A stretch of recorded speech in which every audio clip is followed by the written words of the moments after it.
നമ്മൾ MPC 1, 2, 3 ഒക്കെ start ചെയ്തതുപോലെ ഇന്ന് നമ്മൾ MPC 4-ന്റെ ഫസ്റ്റ് ക്ലാസ് ആയിരുന്നു. മുസദ്ദിഖ് സാറാണ്. മുസദ്ദിഖ് സാറിനെ പരിചയപ്പെടുത്താം. കഴിഞ്ഞ വർഷം നമ്മളെ കൂടെ. ഓക്കെ, നമുക്ക് സ്റ്റാർട്ട് ചെയ്യാം അല്ലേ. നമ്മൾ MPC 1 cognitive psychology, 2 life span, പിന്നെ MPC 3 എല്ലാ ക്ലാസ്സും സ്റ്റാർട്ട് ചെയ്തിട്ടുണ്ട്. 4th ആണ് നമ്മൾ ഒന്ന് ഡിലേ ആയിട്ട് വെച്ചിട്ടുള്ളത്. അപ്പോൾ ഇന്ന് മുതൽ നമ്മൾ സ്റ്റാർട്ട് ചെയ്യാണ്. നമ്മളെ ഈ ക്ലാസ്സുകളിൽ ഇന്ന് നമ്മൾ ജോയിൻ ചെയ്തവരിൽ സൈക്കോളജി ബാക്ക്ഗ്രൗണ്ട് ഉള്ളവരാണോ എല്ലാവരും? സുരേഷ് സാർ, ഡോക്ടർ ആയിഷ, നമുക്കൊരു എങ്ങനെ? ഞാനൊരു ഫിസിക്സ് അധ്യാപകനാണ്, ഹയർ സെക്കൻഡറി. ഓക്കെ, എന്തായാലും നമ്മൾ സൈക്കോളജി എന്ന് പറയുന്നത് ചില ആൾക്കാർ മനസ്സിലാക്കി വെച്ചിരിക്കുന്നത്, ഉദാഹരണത്തിന് ഇന്ന് ഞാൻ എൻ്റെ ഓഫീസിൽ നിന്ന് ഇങ്ങനെ ഒരാളോട് സംസാരിക്കുമ്പോൾ എൻ്റെ അടുത്ത് ചോദിച്ചു, ഒരു സൈക്കോളജി കേസ് ഉണ്ട്, അത് റെഫർ ചെയ്താൽ എടുക്കാൻ പറ്റുമോ ചോദിച്ചു. ഞാൻ പറഞ്ഞു ഓക്കെ തന്നോളൂ എന്ന് പറഞ്ഞു. അപ്പം അത് കൂടെ വേറൊരു എൻ്റെ ഒരു കൊളീഗും കൂടി വന്നപ്പം ആ ഒരു സുഹൃത്ത് ആ കൊളീഗിനോട് പറഞ്ഞു, കുട്ടി കുറച്ച് ദൂരം ഒന്ന്, ഇവൻ എല്ലാം മനസ്സ് വായിച്ചറിയും, കാരണം ഇവൻ സൈക്കോളജി ചെയ്താന്ന. ഇത് യാഥാർത്ഥ്യമാണോ? സൈക്കോളജി എന്ന് പറയുന്നത് പിന്നെ നമുക്ക് മനസ്സ് വായിക്കാൻ പറ്റിയതാണോ? എന്താണ് നിങ്ങളുടെ അഭിപ്രായം? സൈക്കോളജി എന്നുള്ളത് നമുക്ക് മറ്റൊരാളുടെ മനസ്സ് വായിക്കാൻ പറ്റിയതാണോ? എന്തെങ്കിലും ഒരു ആൻസർ പറയൂട്ടോ. മനസ്സ് വായിക്കുക എന്ന് പറയുമ്പോൾ അവരുടെ ചിലപ്പം എക്സ്പ്രഷനിലോ അല്ലെ അവരുടെ ഒരു ഫേഷ്യൽ എക്സ്പ്രഷനിലൊക്കെ കുറച്ചൊക്കെ നമുക്ക് എന്തെങ്കിലുമൊക്കെ മനസ്സിലാവും, അല്ലാതെ ഒരുപാട് സംസാരത്തിലൂടെ ഒക്കെയാണ് മനസ്സിലാവുക.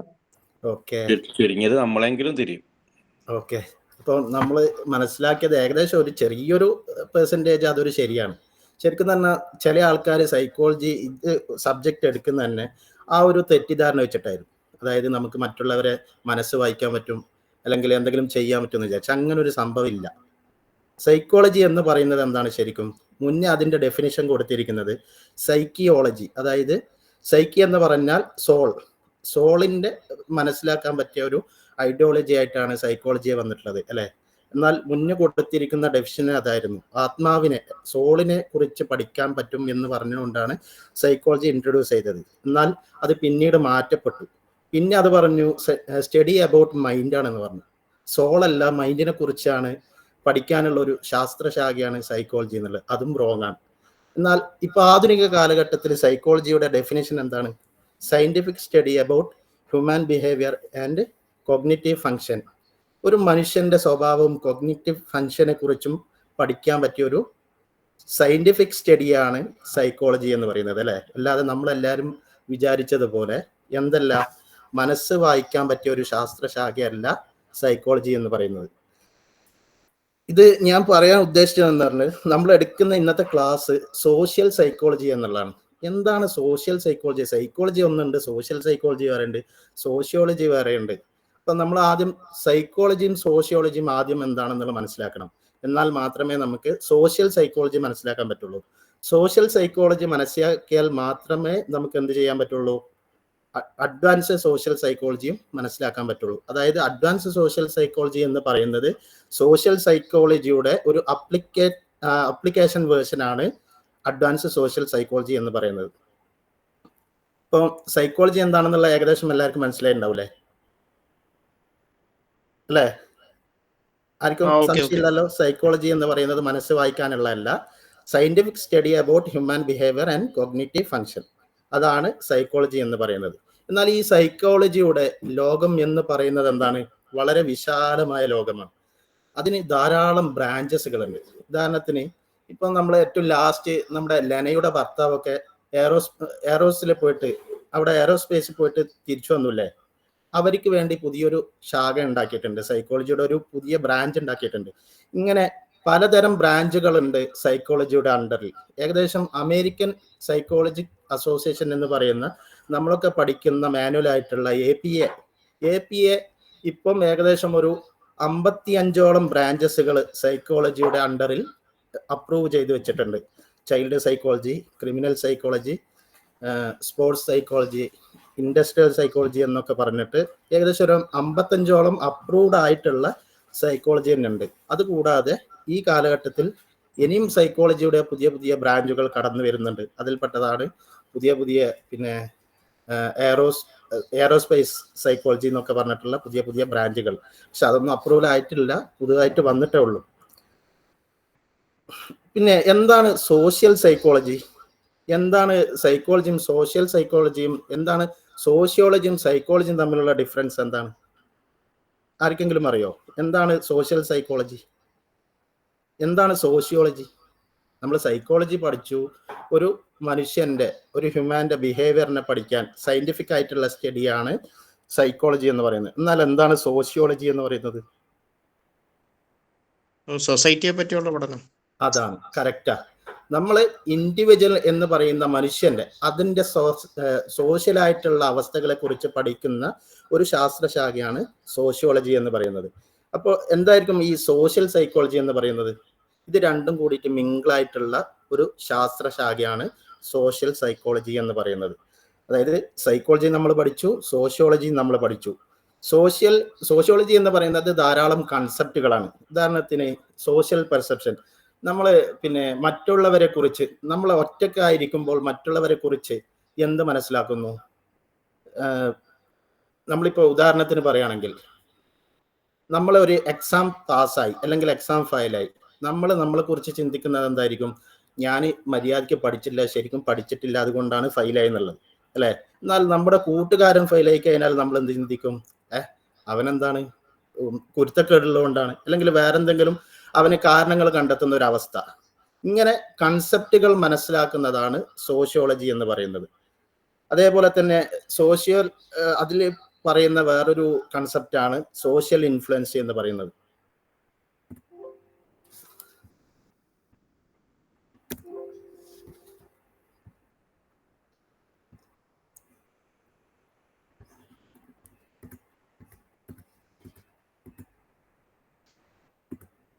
വോയിസ് കേൾക്കുന്നില്ലല്ലോ. ഒരു മിനിറ്റ്.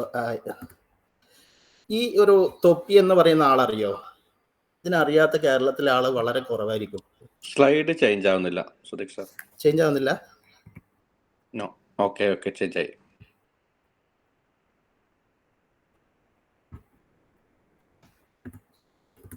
ഈ പിക്ചറിൽ കാണുന്ന ആളെ എല്ലാവർക്കും അറിയോ ആരാണ് എന്നുള്ളത്? പേര് പറഞ്ഞുകൊണ്ട് മനസ്സിലായി. ഓക്കെ. അതായത് കേരളത്തിലുള്ള ഇപ്പൊ ഏറ്റവും കൂടുതൽ ഗെയിം സ്ട്രീമിംഗ് നടത്തുന്ന, ഇപ്പം കഴിഞ്ഞ വീക്കിൽ ഒരു വാർത്ത ഉണ്ടായിരുന്നു. തൊപ്പി 1 മണിക്കൂർ കൊണ്ട് സ്ട്രീം ചെയ്തിട്ട് വെറും ചാറ്റ് മെസ്സേജിന്റെ ഇൻകമിൽ മാത്രം ആൾക്ക് കിട്ടിയിരിക്കുന്നത് 1 lakh ആണ്. അത് കണ്ടിട്ട് തിരുവനന്തപുരത്തുള്ള ഒരു ഹിന്ദി മാഷ് പിന്നെ ജോബ് റിസൈൻ ചെയ്ത് വന്നുകൊണ്ട് MRZ എന്നാണ് തൊപ്പിയുടെ ആ ഒരു കൂട്ടത്തിന്റെ പേര്, അതിലേക്ക് വന്നു ചേരുകയും അദ്ദേഹം പറയാണ് ഞാൻ മാഷാണ്, പിന്നെ അത് രാജിവെച്ചിട്ടാണ് തൊപ്പിയുടെ കൂടെ ചേരാൻ വന്നിട്ടുള്ളത്. എന്തുകൊണ്ടായിരിക്കും ഈ തൊപ്പി അദ്ദേഹത്തെ ഇൻഫ്ലുവൻസ് ചെയ്തത്? അത് പോസിറ്റീവായിട്ടാണോ ഇൻഫ്ലുവൻസ് ചെയ്തത്, അല്ലെങ്കിൽ നെഗറ്റീവായിട്ടാണോ ഇൻഫ്ലുവൻസ് ചെയ്തത്? നമ്മുടെ സോഷ്യോളജി എന്ന് പറയുന്ന, ആ സോഷ്യൽ സൈക്കോളജി എന്ന് പറയുന്ന ആ ഒരു ശാസ്ത്രശാഖ നമ്മളോട് സംവദിക്കുന്ന, നമുക്ക് മനസ്സിലാക്കി തരുന്ന ചില കൺസെപ്റ്റുകൾ ആണ്. ഒന്ന് സോഷ്യൽ പെർസെപ്ഷൻ, നമ്മളൊരു ഇൻഡിവിജ്വൽ ആയിട്ടുള്ള ഒരാൾ ഒരു സൊസൈറ്റിയിൽ മറ്റുള്ളവരെ കുറിച്ച് എന്താണ് മനസ്സിലാക്കുന്നത്, അല്ലെങ്കിൽ ഒരു സോഷ്യൽ ഇൻഫ്ലുവൻസ്, ഒരു വ്യക്തി ഇൻഡിവിജ്വൽ അത് സൊസൈറ്റിയിൽ അല്ലെങ്കിൽ സോഷ്യൽ സിറ്റുവേഷനിൽ മറ്റൊരാളെ എങ്ങനെ ഇൻഫ്ലുവൻസ് ചെയ്യുന്നു എന്നുള്ളതൊക്കെയാണ് സോഷ്യൽ സൈക്കോളജി നമുക്ക് മനസ്സിലാക്കി തരുന്നത്. അതുപോലെ തന്നെ വേറൊരു പിന്നെ കൺസെപ്റ്റാണ് അട്രാക്ഷൻ എന്ന് പറയുന്നത്, അല്ലെങ്കിൽ ഇന്റർപേഴ്സണൽ റിലേഷൻ എന്ന് പറയും. ഈ തൊപ്പിയെ പോലെ തന്നെ, അതായത് നമ്മൾ വേറൊരാളിൽ ഇൻഫ്ലുവൻസ് ആവുക, അവരോട് സ്നേഹമുണ്ടാവുക എന്ന് പറയുന്ന ആ ഒരു കൺസെപ്റ്റ്. അല്ലെങ്കിൽ അഗ്രഷൻ, ദേഷ്യം, നമ്മൾ പല സിറ്റുവേഷനിലും നമ്മൾ ദേഷ്യം വരുന്നുണ്ട്. എന്നാൽ ആ ദേഷ്യം ഉണ്ടാവുന്നത് എന്തുകൊണ്ടായിരിക്കും, എങ്ങനെയാണ് നമുക്കത് കൺട്രോൾ ചെയ്യാൻ പറ്റുക? ഇങ്ങനത്തെ കൺസെപ്റ്റുകളാണ് സോഷ്യൽ സൈക്കോളജി എന്താവുന്നത് നമുക്ക് പറഞ്ഞു തരുന്നത്. എന്നാൽ അഡ്വാൻസ് സൈക്കോളജി, സോഷ്യൽ സൈക്കോളജി എന്ന് പറയുന്നത് ഇതിൻ്റെ അപ്ലിക്കേഷൻ വേർഷനാണ്. സോഷ്യൽ സൈക്കോളജിയുടെ അപ്ലിക്കേഷൻ വേർഷനാണ് അഡ്വാൻസ് സോഷ്യൽ സൈക്കോളജി എന്ന് പറയുന്ന ഒരു ശാസ്ത്രശാഖ. അതായത് നമ്മളെ ഈ സോഷ്യൽ പെർസെപ്ഷൻ അല്ലെങ്കിൽ സോഷ്യൽ ഇൻഫ്ലുവൻസി എന്ന് പറയുന്ന രൂപത്തിലുള്ള ആ കൺസെപ്റ്റ് എന്തായിരിക്കും അതിന്റെ റീസൺ, എന്തുകൊണ്ടായിരിക്കും അത് വരുന്നത് എന്നുള്ള ആ ഒരു കാര്യം നമുക്ക് അപ്ലിക്കബിൾ ആയിട്ട് ഒരു അപ്ലിക്കേഷൻ രൂപത്തിൽ മനസ്സിലാക്കുന്ന ഒരു ശാസ്ത്രശാഖയാണ് അഡ്വാൻസ് സോഷ്യൽ സൈക്കോളജി എന്ന് പറയുന്നത്. ഏകദേശം നിങ്ങൾക്ക് മനസ്സിലായിരിക്കുന്നു വിചാരിക്കുന്നു. സൈക്കോളജി എന്താണെന്നുള്ളത് മനസ്സിലായിട്ടുണ്ടാവും, സോഷ്യോളജി എന്താണെന്ന് മനസ്സിലായിട്ടുണ്ടാവും, സോഷ്യൽ സൈക്കോളജി എന്താണെന്ന് മനസ്സിലായിട്ടുണ്ടാവും, അഡ്വാൻസ് സോഷ്യൽ സൈക്കോളജി എന്താണെന്നുള്ളതും മനസ്സിലായിട്ടുണ്ടാവും. ആർക്കെങ്കിലും എന്തെങ്കിലും ഡൗട്ട് ഉണ്ടോ?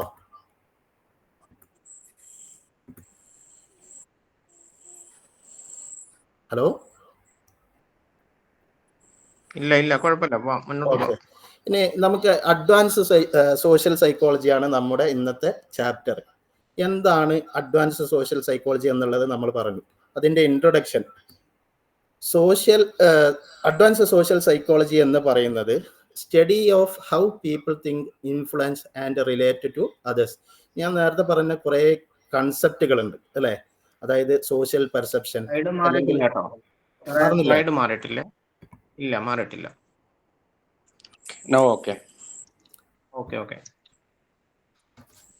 Okay. Study of how people think, influence and relate to others.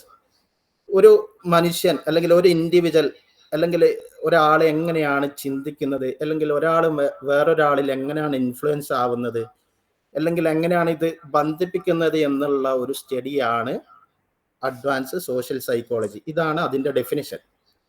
ഇത് ഉണ്ടായിരിക്കുന്നത് 20-ാം നൂറ്റാണ്ടിന്റെ തുടക്കത്തിലാണ്. അതായത് 1900 ശേഷമുള്ള 20-ാം നൂറ്റാണ്ടിന്റെ തുടക്കത്തിലാണ് സൈക്കോളജി അഡ്വാൻസ് സോഷ്യൽ സൈക്കോളജി എന്നുള്ള ഒരു ശാസ്ത്രശാഖ ഉണ്ടായിട്ടുള്ളത്. ഇത് വന്നിരിക്കുന്ന ഇതിൽ നിന്നാണ്?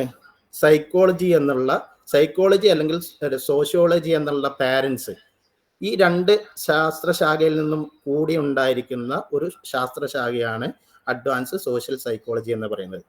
സൈക്കോളജി നമ്മൾ പറഞ്ഞു, സൈക്കോളജി എന്ന് പറയുന്നത് ഹ്യൂമൻ നേച്ചറിനെ കുറിച്ച് സംസാരിക്കുന്ന ഒരു ശാസ്ത്രശാഖയാണ്. സോഷ്യോളജി എന്ന് പറയുന്നത് സൊസൈറ്റിയെ കുറിച്ച്, അതായത് ഇൻഡിവിജ്വൽ അല്ലാത്ത ഒരു സൊസൈറ്റി, ഒരു ഗ്രൂപ്പ് ഓഫ് പീപ്പിളിനെ അല്ലെങ്കിൽ ഗ്രൂപ്പ് ഓഫ് കൾച്ചറിനെ കുറിച്ച് സംസാരിക്കുന്നതാണ് സോഷ്യോളജി. സോഷ്യൽ സൈക്കോളജി എന്ന് പറയുന്നത് ഈ ഹ്യൂമൻ നേച്ചറും സൊസൈറ്റിയും തമ്മിലുള്ള, ഇൻഡിവിജ്വലും സൊസൈറ്റിയും തമ്മിലുള്ള റിലേഷൻഷിപ്പ്, അതിൻ്റെ ഇടയിലുള്ള റിലേഷൻഷിപ്പിനെ കുറിച്ച് സംസാരിക്കുന്നതാണ് സോഷ്യൽ സൈക്കോളജി എന്ന് പറയുന്നത്. എന്നാൽ അഡ്വാൻസ് സോഷ്യൽ സൈക്കോളജി എന്ന് പറയുന്നത് അതിൻ്റെ അപ്ലിക്കേഷൻ വേർഷനും കൂടിയാണ്. ഏകദേശം മനസ്സിലായല്ലോ. അപ്പൊ നമ്മൾ എങ്ങനെയാണ് ഈ കാര്യങ്ങളൊക്കെ ഉണ്ടാവുന്നത്, എങ്ങനെയാണ് ഇൻഡിവിജ്വൽ സൊസൈറ്റി ആയിട്ട് ബന്ധം ഉണ്ടാവുന്നത്? അത് പേഴ്സൺ ടു പേഴ്സൺ ആവാം, ഒരാൾ വേറൊരാളുടെ കൂടെ എന്താവാം, ഇന്ററാക്ഷൻ ഉണ്ടാവാം, അതിൻ്റെ കൂടെ ഉണ്ടാവുന്ന ഒരു പെർസെപ്ഷൻ അല്ലെങ്കിൽ ഇൻഫ്ലുവൻസ് ആവാം, അല്ലെങ്കിൽ പേഴ്സൺ ടു ഗ്രൂപ്പ്, ഒരു ലീഡർ അവന്റെ ഗ്രൂപ്പ് കോഡ് എങ്ങനെയാണ് സംസാരിക്കുമ്പോൾ, ഒരു ഇന്ററാക്ട് ചെയ്യുമ്പോൾ എങ്ങനെയാണ് ഇൻഫ്ലുവൻസ് ഉണ്ടാവുന്നത്, അല്ലെങ്കിൽ എങ്ങനെയാണ് പെർസെപ്ഷൻ ഉണ്ടാകുന്നത്, അതാവാം. അല്ലെങ്കിൽ ഗ്രൂപ്പ് ടു ഗ്രൂപ്പ് ഇന്ററാക്ഷൻ. നമുക്കറിയാം വാറ് നടക്കുന്നുണ്ട്, അതൊരു ഗ്രൂപ്പ് ടു ഗ്രൂപ്പാണ് അല്ലെ. ഒരു വ്യക്തിയോ അല്ലെങ്കിൽ ഒരു പേഴ്സണും ഗ്രൂപ്പും അല്ല, ഒരു വ്യക്തിയും അല്ല, ഒരു ഗ്രൂപ്പും വേറൊരു ഗ്രൂപ്പും ആയിട്ടുള്ള ഇന്ററാക്ഷൻ ആണ് വാർ എന്ന് പറയുന്നത്. ഈ വാറിന്റെ സമയത്ത് ഒരു ടീം മറ്റൊരു ടീമിനെ കുറിച്ച് എങ്ങനെയാണ് ഇൻഫ്ലുവൻസ് ആവുന്നത് അല്ലെങ്കിൽ പെർസെപ്റ്റ് ചെയ്യുന്നത്, ഇതൊക്കെ പഠിക്കുന്ന ഒരു ശാസ്ത്രശാഖയാണ് social psychology, advance social psychology എന്ന് പറയുന്നത്. ഇതിന് ധാരാളം സയന്റിഫിക് അപ്രോച്ചുകൾ യൂസ് ചെയ്യുന്നുണ്ട് ഇത് പഠിക്കാൻ വേണ്ടിയിട്ട്.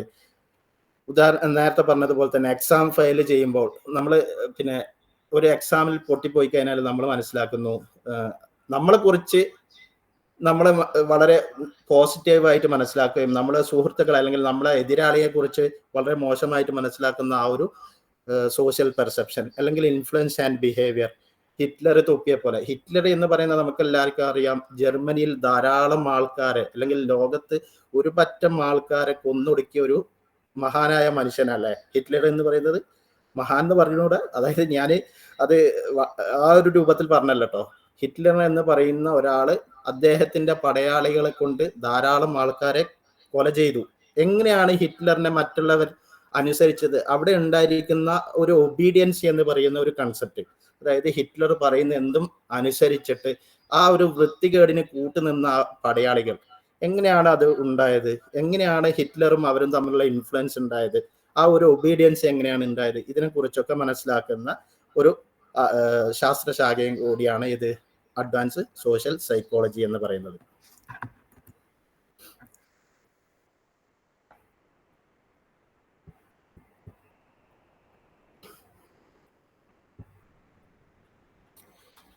ഇത് ഏകദേശം എല്ലാവർക്കും മനസ്സിലായല്ലോ? ആർക്കെങ്കിലും ഡൗട്ട് ഉണ്ടോ? എന്തെങ്കിലും ഉണ്ടെങ്കിൽ പറയണേ. ഇനി അടുത്തൊരു സബ്ജക്റ്റ് ആണ് nature and concept of social psychology. എന്താണ് ഈ സോഷ്യൽ സൈക്കോളജിയുടെ നാച്ചർ? എന്താണ് അതിൻ്റെ കൺസെപ്റ്റ്? ഇത് ഉണ്ടായിരിക്കുന്നത് 20-ാം നൂറ്റാണ്ടിന്റെ തുടക്കത്തിലാണെന്ന് പറഞ്ഞു. അതായത് 1900-ന് ശേഷം ഉണ്ടായ ഒരു ശാസ്ത്രശാഖയാണ്, ഡെവലപ്പ് ചെയ്തിരിക്കുന്ന ഒരു ശാസ്ത്രശാഖയാണ് സോഷ്യൽ സൈക്കോളജി എന്ന് പറയുന്നത്. പ്രത്യേകിച്ചും ഇതിനെ കുറിച്ച് പഠിക്കുകയാണെങ്കിൽ ആഫ്റ്റർ വേൾഡ് വാറിന് ശേഷം ഉണ്ടായ ഒരു ശാസ്ത്രശാഖയാണ് സോഷ്യൽ സൈക്കോളജി എന്നത്. കാരണം വേൾഡ് വാറിന് ശേഷം ധാരാളം പ്രശ്നങ്ങളും കാര്യങ്ങളൊക്കെ ഉണ്ടായപ്പോൾ ഒരു മനുഷ്യന്റെ അല്ലെങ്കിൽ ഒരു സൊസൈറ്റിയുടെ പ്രശ്നങ്ങൾ മനസ്സിലാക്കാൻ വേണ്ടിയിട്ട് ആവശ്യകത വന്നു. അങ്ങനെയാണ് ഈ ഒരു സോഷ്യൽ സൈക്കോളജി ഉണ്ടാക്കുന്നത്. ആ ഒരു സമയത്ത് തന്നെയാണ് ധാരാളം വിസ്ഫോടനങ്ങൾ ഉണ്ടായത്. ടെക്നോളജിയിലും എഡ്യൂക്കേഷനിലും സോഷ്യൽ സയൻസിലും ഒക്കെ വളരെയധികം വിപുലമായ ഒരു വിസ്ഫോടനം ഉണ്ടായപ്പോൾ, അതിന്റെ വളർച്ച ഉണ്ടായപ്പോൾ അതിന്റെ കൂടെ തന്നെ സോഷ്യൽ സൈക്കോളജിയും എന്തായി വളർന്നു വന്നു. ഇത് ഉണ്ടായിരിക്കുന്നത്, ഇതിന്റെ പാരൻസി എന്ന് പറയുന്നത് സൈക്കോളജിയും സോഷ്യോളജിയാണ്. അതായത് സോഷ്യൽ സൈക്കോളജി എന്ന് പറയുന്നത് സൈക്കോളജിന്റെ ഭാഗമാണ്, സോഷ്യോളജിന്റെയും ഭാഗമാണ്. പിന്നെ ഇത് മറ്റുള്ള ഭാഷകളിൽ നിന്നും ഇൻഫ്ലുവൻസ് ചെയ്തുകൊണ്ട് കൂടെയാണ് ഇത് അവതരിപ്പിക്കപ്പെട്ടുള്ളത്. അതായത് ലിംഗ്വിസ്റ്റിക്, ആന്ത്രപ്പോളജി, എത്നോഗ്രഫി, ആർക്കിയോളജി, ഇതിൽ നിന്നൊക്കെ ഇൻഫ്ലുവൻസ് ആയിട്ടാണ് ഈ ഒരു സോഷ്യൽ സൈക്കോളജി ഡെവലപ്പ് ആയിട്ടുള്ളത്. എന്താണ് ഇതിൽ ഫോക്കസ് ചെയ്യുന്നത്? ഹൗ സൊസൈറ്റി ഇൻഫ്ലുവൻസ് ഇൻഡിവിജ്വൽ, എങ്ങനെയാണ് ഒരു സൊസൈറ്റി ഇൻഡിവിജ്വലിനെ ഇൻഫ്ലുവൻസ് ചെയ്യുന്നതും, ഹൗ ഇൻഡിവിജ്വൽ ഷേപ്പ് സൊസൈറ്റി, അല്ലെങ്കിൽ ഒരു ഇൻഡിവിജ്വൽ, ഒരു മനുഷ്യൻ എങ്ങനെയാണ് ഒരു സൊസൈറ്റിയെ ഷേപ്പ് ചെയ്യുന്നത്, ഉണ്ടാക്കിയെടുക്കുന്നതും എന്നൊക്കെയാണ് ഈ ഒരു ശാസ്ത്രശാഖയിൽ നമ്മോട് സംസാരിക്കുന്നത്. പിന്നെ ഈ ഒരു സോഷ്യൽ സൈക്കോളജി എന്നുള്ള ആ ഒരു ശാസ്ത്രശാഖ എക്സ്പ്ലെയിൻ ചെയ്യുന്നത് ഒരു മനുഷ്യന്റെ ഹ്യൂമൻ ബിഹേവിയറിനെ കുറിച്ചും, അത് എങ്ങനെയുള്ള ഒറ്റയ്ക്ക് ഇരിക്കുമ്പോഴല്ല, ആ ഒരു മനുഷ്യൻ, ഒരു ഇൻഡിവിജ്വൽ സോഷ്യൽ കോണ്ടാക്ട്സിൽ, ഒരു ഗ്രൂപ്പ് ഓഫ് ടീമിന്റെ കൂടെ ഇരിക്കുമ്പോൾ അല്ലെങ്കിൽ ഒരു സോഷ്യൽ കോണ്ടാക്ട്സിൽ ഇരിക്കുമ്പോൾ എങ്ങനെയാണ് ആ ഒരു മനുഷ്യന്റെ ബിഹേവിയർ ഉണ്ടാവുന്നത് എന്നുള്ളത് എക്സ്പ്ലെയിൻ ചെയ്യുന്നുണ്ട് സോഷ്യൽ സൈക്കോളജി. ഈ ഒരു സോഷ്യൽ സൈക്കോളജിയുടെ പിന്നുള്ള കാലത്ത് എഡ്യൂക്കേഷനിലും ഹെൽത്തിലും മീഡിയയിലും ഇൻഡസ്ട്രിയിലും സ്പോർട്സിലും അങ്ങനെ എല്ലാവിധ മേഖലകളിലും ഇത് യൂസ് ചെയ്തും വരുന്നുണ്ട്. ഈ ഒരു സോഷ്യൽ സൈക്കോളജിയിലൂടെയാണ് നമുക്ക് ആന്റി സോഷ്യൽ ബിഹേവിയറിനെ കുറിച്ചും അതുമൂലം നമ്മുടെ സോഷ്യൽ ഫങ്ഷനിങ്ങിന്റെ ഇംപ്രൂവിനൊക്കെ നമുക്ക് മനസ്സിലാക്കാൻ സാധിക്കുന്നത്. ഇനി പ്രത്യേകിച്ച് നമ്മൾ മനസ്സിലാക്കുന്നത്, നമ്മൾ നേരത്തെ പറഞ്ഞു അഡ്വാൻസ്ഡ് സോഷ്യൽ സൈക്കോളജി അല്ലെങ്കിൽ സോഷ്യൽ സൈക്കോളജിയുടെ ഒരു ചെറിയൊരു ഡെഫിനേഷൻ പറഞ്ഞു, ഹൗ പീപ്പിൾ തിങ്ക് ആൻഡ് ഇതെന്നുള്ള ആ ഒരു ഡെഫിനേഷൻ പറഞ്ഞു. എന്നാൽ ഇതിന്റെ ഡെഫിനേഷൻ വ്യക്തമായ രണ്ട് ഡെഫിനേഷൻ കൊടുത്ത ആൾക്കാരാണ് ബ്രദേഴ്സായ ഫ്ലോയിഡ് ആൽപോർട്ടും ഗോർഡൻ ആൽപോർട്ടും. ഇവർ രണ്ടുപേരും ബ്രദേഴ്സാണ്. രണ്ടുപേരും പറഞ്ഞത് ഏകദേശം ഒരേ ഡെഫിനേഷൻ തന്നെയാണ്, ചെറിയൊരു വ്യത്യാസമേ ഉള്ളൂ. അതായത് ഫ്ലോയിഡ് ആൽപോർട്ട് പറഞ്ഞിരിക്കുന്നത് study of behaviour of individual in relation to others. ഒരു ഇൻഡിവിജ്വലിന്റെ ബിഹേവിയറിനെ സയന്റിഫിക് സ്റ്റഡി ആട്ടോ, ഇത് സയന്റിഫിക് സ്റ്റഡിയാണ്. ഒരു ഇൻഡിവിജ്വൽ മറ്റുള്ള ഒരു സൊസൈറ്റിയിൽ ഉണ്ടാകുന്ന അവസരത്തിൽ ആ ഒരു ബിഹേവിയർ പഠിക്കാനുള്ള സയന്റിഫിക് ആയിട്ടുള്ള മാർഗമാണ് സോഷ്യൽ സൈക്കോളജി എന്ന് ഫ്ലോയിഡ് ആൽപോർട്ട് പറഞ്ഞു. അവിടെ അദ്ദേഹം പറഞ്ഞ വാക്ക് എന്ന് പറയുന്നത് ആക്ച്വൽ ആണോ അല്ലെങ്കിൽ ഇമേജിനാണോ എന്നൊന്നും നമുക്ക് മനസ്സിലാക്കാൻ പറ്റില്ല. എന്നാൽ ഗോൾഡൻ ആൽപോർട്ട് എന്ന് പറയുന്ന അദ്ദേഹത്തിന്റെ ബ്രദർ ഡെഫിനേഷൻ കൊടുത്തത് എന്താ?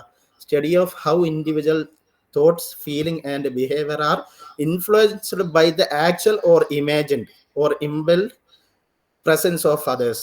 നമ്മൾ ഒരു ഇൻഡിവിജ്വൽ മറ്റുള്ളവരുടെ കൂടെ നിൽക്കുമ്പോൾ ആ ഉണ്ടാവുന്ന ഇൻഫ്ലുവൻസ് ആവുന്ന ബിഹേവിയർ അല്ലെങ്കിൽ തോട്ട്സ്, ഫീലിങ്സ്, അതൊക്കെ കൂടി ഉണ്ടാവുന്ന ബിഹേവിയറിനെ കുറിച്ച് പഠിക്കുന്ന ഒരു ശാസ്ത്രശാഖയാണ് സോഷ്യൽ സൈക്കോളജി എന്ന് പറയുന്നത്. ഈ രണ്ട് ഡെഫിനേഷനും കൂടി തമ്മിലുള്ള വ്യത്യാസം എന്താണ്? ഫ്ലോയിഡ് ആൽപോർട്ട് പറഞ്ഞത് അത് ഒരു സെന്റൻസ് ഒരു ഓപ്പൺ ആയിട്ടുള്ള സെന്റൻസ് ആയിരുന്നു, study of behaviour of individual in relation to other എന്ന് പറയുന്നത്. എന്നാൽ ഗോൾഡൻ ആൽപോർട്ട് പറഞ്ഞിരിക്കുന്നത് ഇത് ഇവിടെ നമുക്ക് മനസ്സിലാക്കാം ആക്ച്വൽ ഓർ ഇമേജിൻഡ്. അതായത് നമ്മളൊരു ഗ്രൂപ്പ് ഓഫ് ടീമിന്റെ കൂടെ ഇരിക്കുമ്പോൾ ഒരാൾ ഒരു ഇൻഡിവിജ്വൽ കാണിക്കുന്ന ഒരു സ്വഭാവമാവാം, അല്ലെങ്കിൽ ഇമേജിനായിട്ടുള്ള ഒരു കോണ്ടെക്സ്റ്റിൽ. ഇപ്പൊ ഉദാഹരണത്തിന് നമ്മളൊരു കഥ വായിക്കുന്നു, ഒരു വളരെ സങ്കടകരമായ ഒരു കഥ വായിച്ചുകൊണ്ട് ഒരു ആളുടെ കണ്ണ് നനയുന്ന ഒരു അവസ്ഥ വരുന്ന ആ ഒരു ഇമേജിനായിട്ടുള്ള അവസ്ഥകൾ, ആ ഒരു കോണ്ടെക്സ്റ്റിൽ അദ്ദേഹത്തിന്റെ ബിഹേവിയർ എന്തായിരിക്കും, അതും കൂടി ആര് ഉൾപ്പെടുത്തിയിട്ടുണ്ട്? ഗോർഡൻ ആൽപോർട്ട് ഉൾപ്പെടുത്തിയിട്ടുണ്ട് ഡെഫിനിഷനിൽ.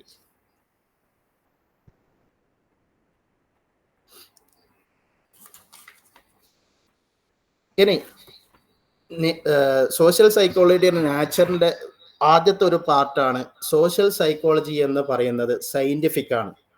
നമ്മൾ സയന്റിഫിക് എന്ന് പറയുമ്പോൾ നമുക്ക് മനസ്സിലാക്കാൻ പറ്റുന്ന കാര്യങ്ങൾ ഏതൊക്കെയാണ്? നമുക്ക് ഇത് തോന്നുന്നുണ്ടോ ഈ ഒരു സോഷ്യൽ സൈക്കോളജി എന്ന് പറയുന്നത് അതൊരു സയന്റിഫിക് ആണോ? നിങ്ങൾക്ക് എന്താണ് തോന്നുന്നത്? നമ്മൾ കെമിസ്ട്രി പഠിക്കുന്നത് പോലെ അല്ലെങ്കിൽ ഫിസിക്സ് പഠിക്കുന്നത് പോലെ ലാബിൽ വെച്ചിട്ട് പഠിക്കാൻ പറ്റിയ ഒരു സംഭവമാണോ ഒരാളുടെ ബിഹേവിയർ എന്ന് പറയുന്നത്? ആരെങ്കിലും ഒരു ആൻസർ എന്തെങ്കിലും ഒരു ഇന്ററാക്ട് ചെയ്യുകയാണെങ്കിൽ നമുക്ക് നമ്മുടെ ഒരു മനുഷ്യന്റെ ബിഹേവിയർ നമുക്ക് ഒരു ലാബിൽ വെച്ചിട്ട് പഠിക്കാൻ പറ്റുമോ? എന്ത് തോന്നുന്നു നിങ്ങൾക്ക്? എന്നാൽ അങ്ങനെ സാധിക്കും എന്നാണ് പറയുന്നത്. അതായത് സയന്റിഫിക് ആയിട്ടുള്ള ഒരു അവസ്ഥ തന്നെയാണ് സോഷ്യൽ സൈക്കോളജിക്കും ഉള്ളത് എന്നാണ് പറയുന്നത്.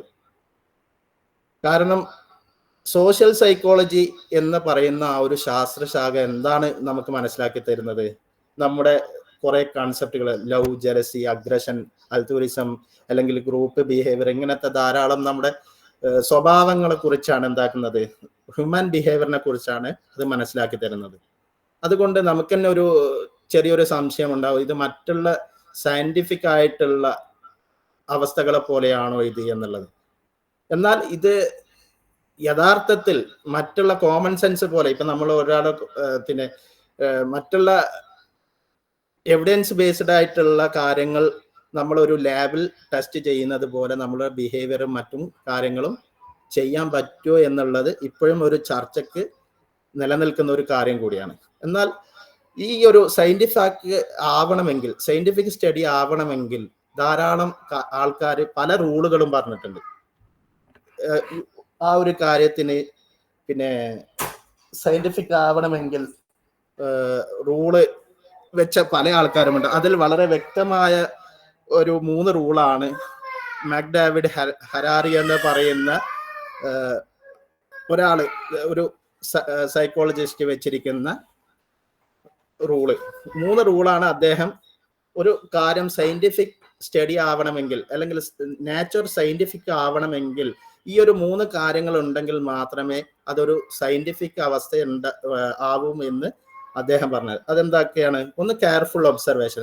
നമ്മളൊരു കാര്യത്തെ കുറിച്ച് വളരെ വ്യക്തമായിട്ടുള്ള ഒരു ഒബ്സർവേഷൻ ഉണ്ടാകണം. അതും എങ്ങനത്തെ ഒബ്സർവേഷൻ ആണ്? ഇപ്പൊ നമ്മളൊരു കാര്യത്തെ കുറിച്ച് പഠിക്കാൻ, ഉദാഹരണത്തിന് ഒരു മനുഷ്യൻ ഒരു ക്രൈം ചെയ്യാൻ, എന്തെങ്കിലും ഒരാളെ കുത്താണ്, ഫുഡിന് വേണ്ടി കുത്താണ്, കത്തിക്കുത്തൊക്കെ നടത്താണ്, അല്ലെങ്കിൽ എന്തെങ്കിലും മോഷണം നടത്താണ്. അപ്പൊ നമ്മൾ ആ ഒരു കോണ്ടെക്സ്റ്റിനെ വളരെ കെയർഫുൾ ആയിട്ട് ഒബ്സർവ് ചെയ്യും. ആ ഒബ്സർവ് ചെയ്യുന്നത് എങ്ങനെയായിരിക്കണം? Sceptical mind സെറ്റിലൂടെ. സ്കെപ്റ്റിക്കൽ എന്ന് പറയുന്നത് സംശയത്തോടെയുള്ള ഒരു മൈൻഡ് സെറ്റ് ആവണം നമുക്ക്. അതായിരിക്കോ കാരണം? ആ ഒരു മനുഷ്യൻ ഭക്ഷണം മോഷ്ടിച്ചത് അദ്ദേഹത്തിന് ദേഷ്യം പിടിച്ചത് കൊണ്ടാണോ, അല്ലെങ്കിൽ വേറെ എന്തെങ്കിലും കാരണങ്ങൾ കൊണ്ടാണോ എന്നുള്ള ആ ഒരു സ്കെപ്റ്റിക്കൽ മൈൻഡ് സെറ്റോടെ ആയിരിക്കണം നമ്മൾ അതിനെ ഒബ്സർവ് ചെയ്യേണ്ടത്. സാധാ ഒബ്സർവേഷൻ അല്ല, വിത്ത് സ്കെപ്റ്റിക്കൽ മൈൻഡ് സെറ്റോടെയുള്ള ഒബ്സർവേഷൻ ആണ് അതിന് വേണ്ടത്. പിന്നെ ഇന്റഗ്രേഷൻ പ്രിൻസിപ്പിൾസ്, അത് കഴിഞ്ഞതിന് ശേഷം ആ ഒരു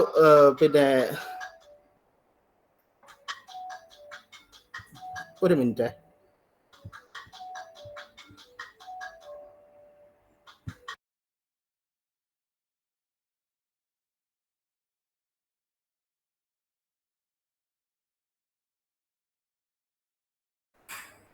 ഓക്കെ. അപ്പൊ നമ്മുടെ നാച്ചർ സയന്റിഫിക് ആവണമെങ്കിൽ 3 റൂൾസ് പറഞ്ഞു മാക്ഡേവിഡും ഹെരാരിയും. അതിൽ ഒന്ന് പറഞ്ഞു കെയർഫുൾ ഒബ്സർവേഷൻ ആവണം. അതായത് നമ്മൾ ഒരു കാര്യത്തെക്കുറിച്ച് കെയർഫുൾ ആയിട്ടുള്ള ഒരു കാര്യം നമ്മൾ മനസ്സിലാക്കുമ്പോൾ അത് വളരെ കെയർഫുൾ ആയിട്ടുള്ള ഡാറ്റ എടുക്കുക, അതും സ്കെപ്റ്റിക്കൽ മൈൻഡ് സെറ്റിലൂടെ ഒരു സംശയത്തോടെയുള്ള ഒരു ഡാറ്റ എടുക്കുക. അതിനുശേഷം അത് ഒരു പിന്നെ ഓർഗനൈസ് ചെയ്യുക. സാധാ നമുക്ക് വേണ്ട ആ ഒരു സയന്റിഫിക് സ്റ്റഡിക്ക് വേണ്ടിയിട്ടുള്ള പ്രിൻസിപ്പിളോടുള്ള ആ ഒരു അവസ്ഥയിൽ അത് ഓർഗനൈസ് ചെയ്യുക. പിന്നെ മൂന്നാമത്തെ ഒരു കാര്യം, അതിനെ പ്രെഡിക്റ്റ് ചെയ്യാൻ പറ്റണം. അത് ഭാവിയിൽ നമ്മൾ ആ ഒരു എക്സ്പെരിമെന്റ് ഒക്കെ വെച്ച് അതിനൊക്കെ തിയറി ഒക്കെ ഉണ്ടാക്കിയിട്ട് അത് ഫ്യൂച്ചറിൽ എന്താണോ ആ ഒരു ബിഹേവിയർ, ആ ഒരു ഇവന്റിന്റെ കാരണം എന്താണ് എന്ന് നമുക്ക് പ്രെഡിക്റ്റ് ചെയ്യാനും സാധ്യമാവണം. ഇങ്ങനെ ഈ ഒരു 3 റൂൾസ് ഉണ്ടാകുമ്പോൾ മാത്രമാണ് ഓരോ ശാസ്ത്രവും അല്ലെങ്കിൽ ഓരോ സബ്ജക്റ്റും എന്താവുന്നുള്ളൂ, സയന്റിഫിക് ആവുന്നുള്ളൂ എന്നാണ് മെക്ഡാവിഡും ഹരാരിയും വെച്ച ഈ ഒരു 3 റൂളിലൂടെ നമുക്ക് മനസ്സിലാക്കാൻ പറ്റുന്നത്.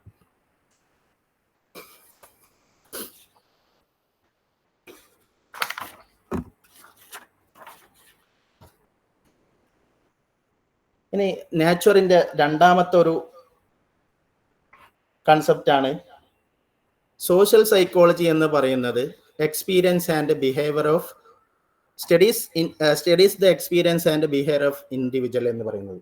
അതായത് നമുക്ക് സോഷ്യൽ സൈക്കോളജിയിലൂടെ ഒരു ഇൻഡിവിജ്വലിന്റെ എക്സ്പീരിയൻസും ബിഹേവിയറും നമുക്ക് മനസ്സിലാക്കാൻ സാധിക്കും എന്നുള്ളതാണ് അതിന്റെ നേച്ചർ, സോഷ്യൽ സൈക്കോളജിയുടെ. കെർട്ട് ലെവിൻ എന്ന് പറയുന്ന ഫാദർ ഓഫ് സോഷ്യൽ സൈക്കോളജി എന്നറിയപ്പെടുന്ന ആ ഒരു സൈക്കോളജിസ്റ്റ് ആണ് ഈ ഒരു സൂത്രവാക്യം കണ്ടുപിടിച്ചിട്ടുള്ളത്. ബി എന്ന് പറയുന്നത് ബിഹേവിയർ. ഒരു മനുഷ്യന്റെ ബിഹേവിയർ എന്ന് പറയുന്നത് ആ മനുഷ്യൻ, ആ ഒരു ഇൻഡിവിജ്വൽ നിലനിൽക്കുന്ന ആ ഒരു എൻവയോൺമെന്റും ആ ഒരു അവസ്ഥയും പിന്നെ മനസ്സിന്റെ സിറ്റുവേഷനുമാണ് ഒരു ബിഹേവിയർ എന്ന് പറയുന്നത്. അതായത് social psychologist typically explain human behaviour as A result of the interaction of mental status and immediate social situation. നമ്മൾ ഉണ്ടാവുന്ന ആ ഒരു അവസ്ഥയിൽ, ഇപ്പൊ ഉദാഹരണത്തിന് ഇപ്പൊ ഞാൻ നിങ്ങൾക്ക് ക്ലാസ് എടുത്തുകൊണ്ടിരിക്കുക, ഇതിന്റെ ഇടയിൽ എനിക്കൊരു കോൾ വന്നപ്പോൾ എനിക്കൊരു സംശയം, എൻ്റെ ബിഹേവിയർ എന്തായിരിക്കും? ഞാനിത് നിർത്തി പോകണോ അല്ലെങ്കിൽ പിന്നെ നിങ്ങൾക്ക് ക്ലാസ് കണ്ടിന്യൂ ചെയ്യണോ? പിന്നെയും എൻ്റെ മനസ്സിൽ ആ ഫോണിൽ ആരായിരിക്കും, എന്തെങ്കിലും ബുദ്ധിമുട്ടുള്ള ആളായിരിക്കുന്നു. അപ്പൊ ആ ഒരു സമയത്ത് എൻ്റെ ഒരു അവസ്ഥ ഉണ്ടാകുന്ന ആ ഒരു ബിഹേവിയർ എന്ന് പറയുന്നത് ആ ഒരു സോഷ്യൽ സിറ്റുവേഷനും എൻ്റെ മെന്റൽ സ്റ്റാറ്റസും ആ ഒരു രണ്ടും തമ്മിലുള്ള ഒരു ഇക്വേഷനാണ് ഒരു മനുഷ്യന്റെ ബിഹേവിയർ എന്ന് പറയുന്നത്. അതായത് ഇപ്പൊ നമ്മൾ ഒരു മനുഷ്യന്റെ അടുത്ത് ചൂടാവുന്ന അല്ലെങ്കിൽ ഒരു മനുഷ്യന്റെ അടുത്ത് സ്നേഹം കാണിക്കുന്നു എന്ന് പറയുന്ന ആ ഒരു സ്വഭാവം ഉണ്ടാവുന്നത് എന്താണോ ആ ഒരു സോഷ്യൽ സിറ്റുവേഷനും ആ ഒരു സമയത്ത് നമ്മുടെ മെന്റൽ സ്റ്റാറ്റസും എന്തായിരുന്നു, ആ രണ്ടും കൂടിയിട്ടുള്ള ഒരു കോമ്പിനേഷന്റെ റിസൾട്ടാണ് ഒരു മനുഷ്യന്റെ ബിഹേവിയർ എന്ന് പറയുന്നത്. ഇതാണ് നമ്മുടെ സോഷ്യൽ സൈക്കോളജിയുടെ പിതാവായിട്ടുള്ള കെർട്ട് ലെവിൻ ഉണ്ടാക്കിയെടുത്ത ഒരു സൂത്രവാക്യം.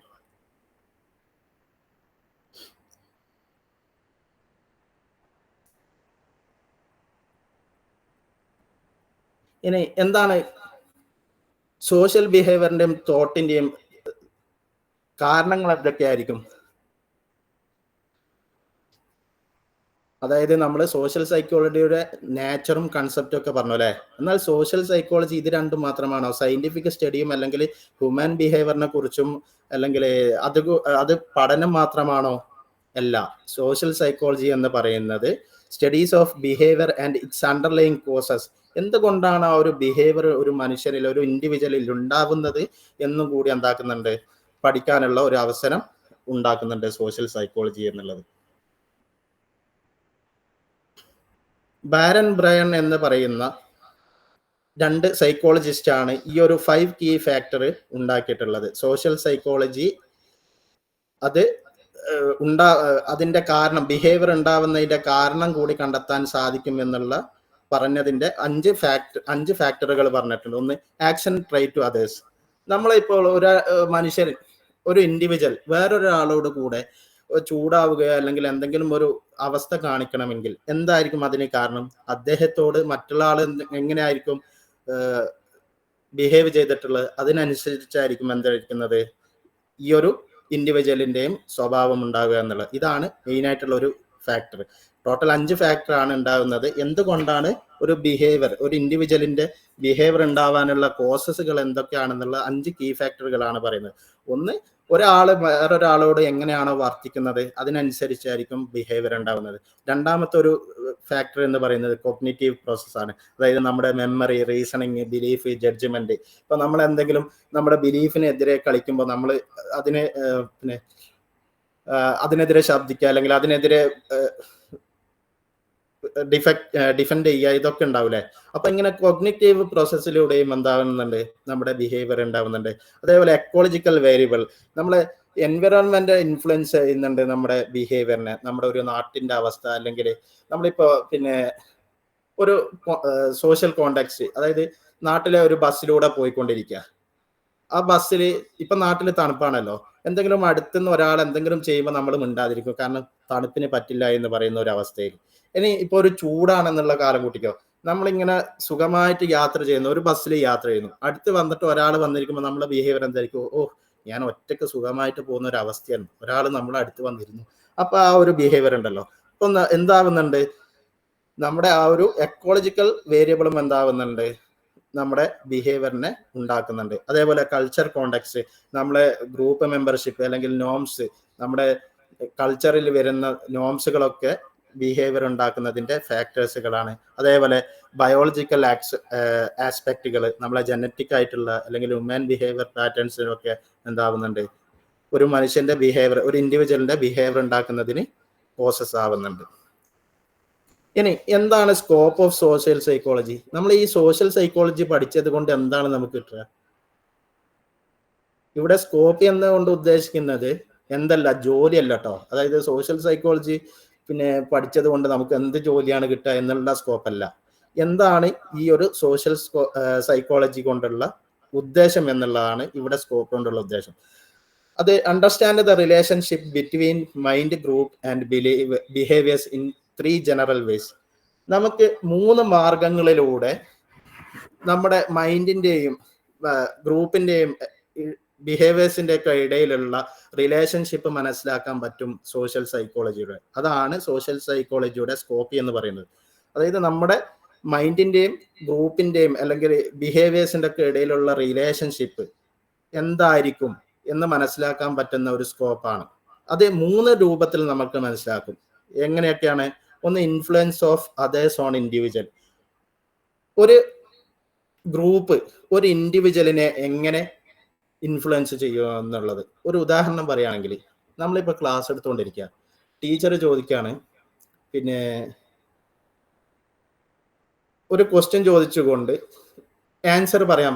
അപ്പൊ ആദ്യം പറയുന്ന കുറച്ച് ഗ്രൂപ്പുകൾ അതിന് റോങ് ആൻസർ പറയുന്നു.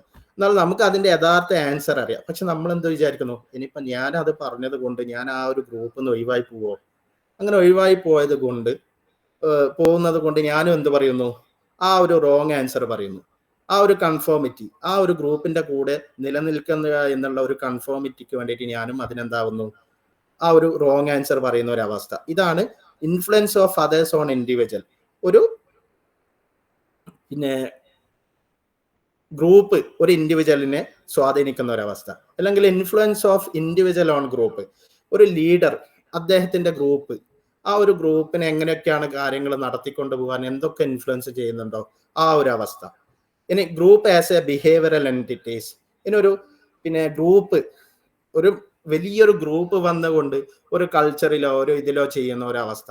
ഇങ്ങനെ ഒരു 3 അവസ്ഥയിലൂടെ, 3 വേസിലൂടെ, 3 കാര്യങ്ങളിലൂടെ നമുക്ക് സോഷ്യൽ സൈക്കോളജിയുടെ സ്കോപ്പുകൾ നമുക്ക് മനസ്സിലാക്കാൻ സാധിക്കും. ഇതുവരെയുള്ള ക്ലിയർ അല്ലേ? ഹലോ, ആരുമില്ലേ? എന്തെങ്കിലും ബുദ്ധിമുട്ടുണ്ടോ? ക്ലിയർ ആണ്. ഓക്കെ. ഇനി അടുത്തൊരു സബ്ജക്റ്റ് പറയാനുള്ള ഹിസ്റ്റോറിക്കൽ ഡെവലപ്മെന്റ്. എന്താണ് സോഷ്യൽ സൈക്കോളജിയുടെ ഹിസ്റ്ററി?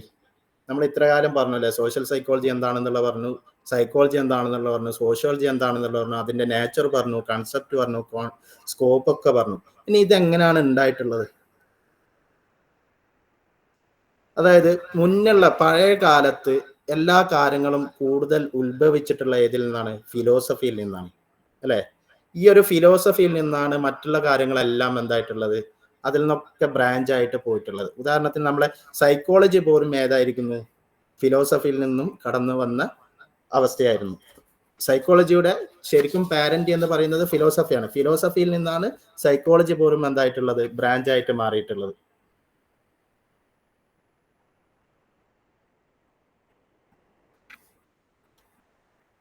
ഈ പണ്ടത്തെ കാലത്ത് രണ്ട് പ്രധാനപ്പെട്ട ഫിലോസഫിക്ക ആൾക്കാരായിരുന്നു ആര്? ഒന്ന് പ്ലാറ്റോയും ഒന്ന് അരിസ്റ്റോട്ടിലും. അതായത് പ്ലാറ്റോയുടെ ശിഷ്യനാണ് അരിസ്റ്റോട്ടിൽ അല്ലെ. ഈ രണ്ട് ആൾക്കാരാണ് മുന്നേ ഉള്ള ഫിലോസഫിക്കാർ. ഇവരായിരുന്നു പഴയ കാലത്ത് നമ്മുടെ ഫിലോസഫിയും സൈക്കോളജിയൊക്കെ ഭരിച്ച് ഇരുന്ന രണ്ടുപേര്. അതിനുശേഷമാണ് ഈ സോഷ്യൽ സൈക്കോളജിയും സൈക്കോളജിയൊക്കെ ഫിലോസഫിയിൽ നിന്നും വേർതിരിഞ്ഞ് അതൊരു ബ്രാഞ്ച് ആയിട്ട് മാറിയത് അതിനുശേഷമാണ്, പിന്നീടുള്ള കാലത്താണ്.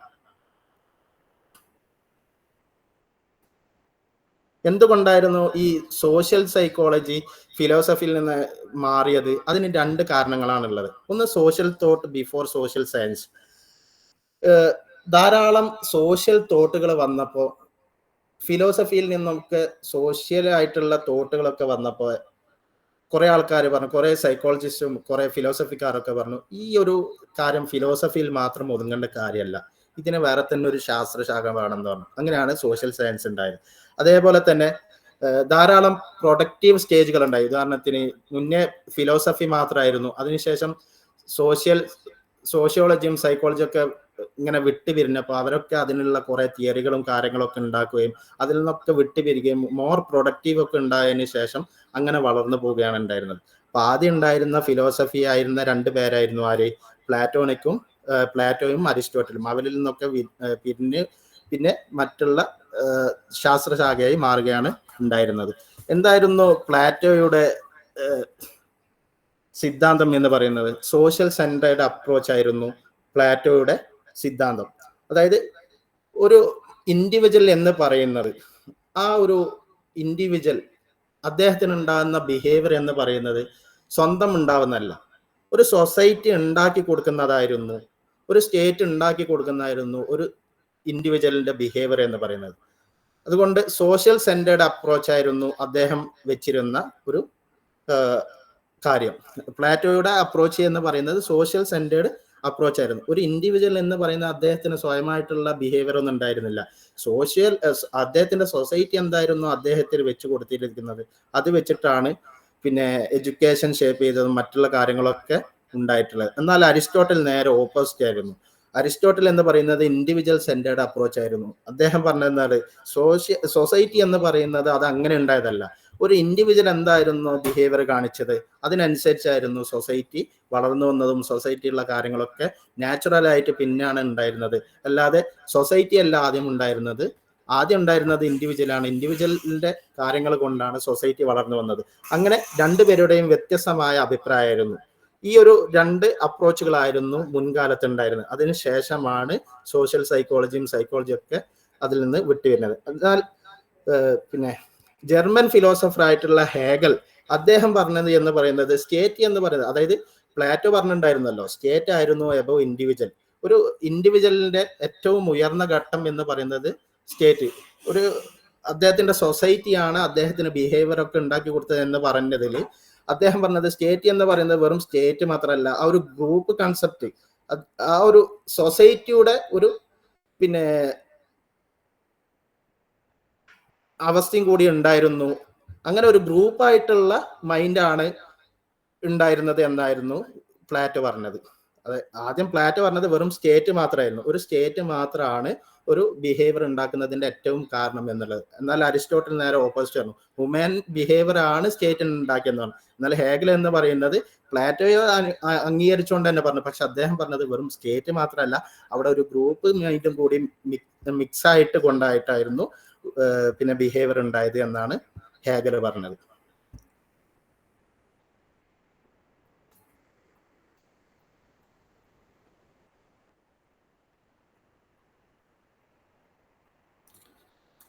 നമ്മൾ നേരത്തെ പറഞ്ഞു സോഷ്യൽ സൈക്കോളജി എന്ന് പറയുന്നത് അതിനെ ഡിഫൈൻ ചെയ്തത് എന്ത്? Scientific study of the individual in social context എന്ന് പറഞ്ഞല്ലേ. ഒരു സോഷ്യൽ കോണ്ടെക്സ്റ്റിലെ ഒരു ഇൻഡിവിജ്വലിന്റെ ബിഹേവിയർ എന്തായിരിക്കും അതിനെക്കുറിച്ച് പഠിക്കുന്ന സയന്റിഫിക് ആയിട്ടുള്ള സ്റ്റഡിയാണ് സോഷ്യൽ സൈക്കോളജി എന്ന് ഡിഫൈൻ ചെയ്തു അല്ലെ. എന്നാൽ എന്താണ് ഇൻഡിവിജ്വലിസം ഇൻ സൈക്കോളജി? സൈക്കോളജിയിൽ എന്താണ് ഇൻഡിവിജ്വലിസം എന്ന് പറയുന്നത്?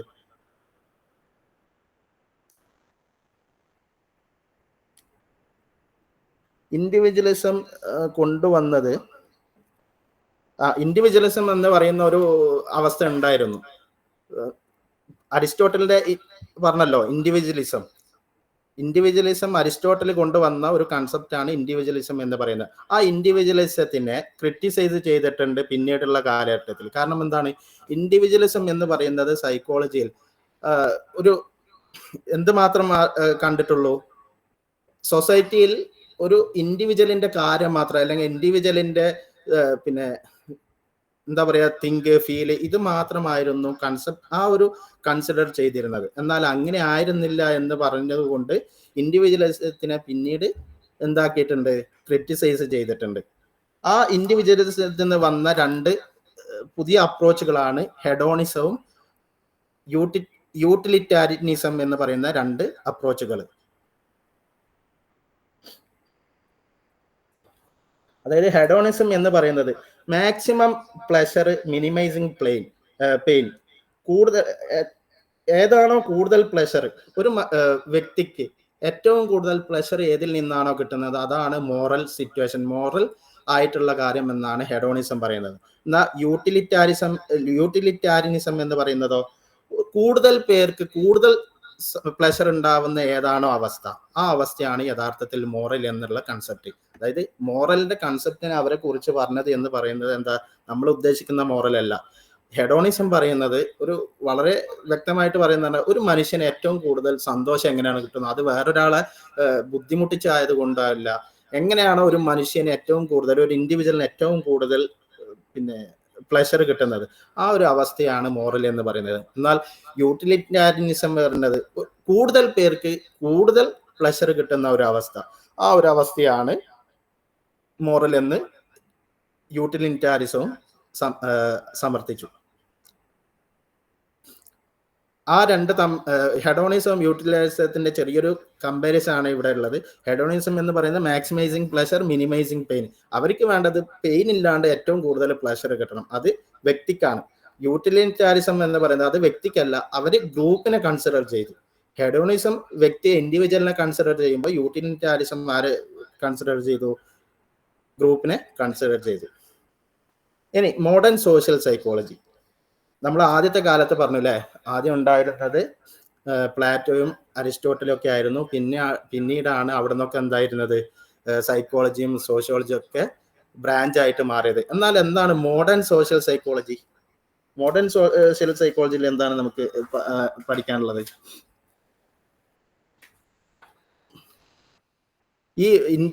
ഇത് ഇൻഡിവിജ്വലിസത്തിനെ കുറിച്ച് തന്നെയാണ്. ആ ഒരു ഇൻഡിവിജ്വലിസം ധാരാളം കൺസിഡർ ചെയ്തിട്ടുണ്ട് പിന്നീടുള്ള കാലത്തും. ധാരാളം തിയറീസുകളും ഇൻഡിവിജ്വൽ സാറ്റിസ്ഫാക്ഷന് വേണ്ടിയിട്ട് പിന്നെ എന്താക്കിയിട്ടുണ്ട്, കൺസിഡർ ചെയ്തിട്ടുണ്ട്. അതിൽപ്പെട്ടാണ് such as reward reducing stress or removing uncertainty based on the pleasure utility principal.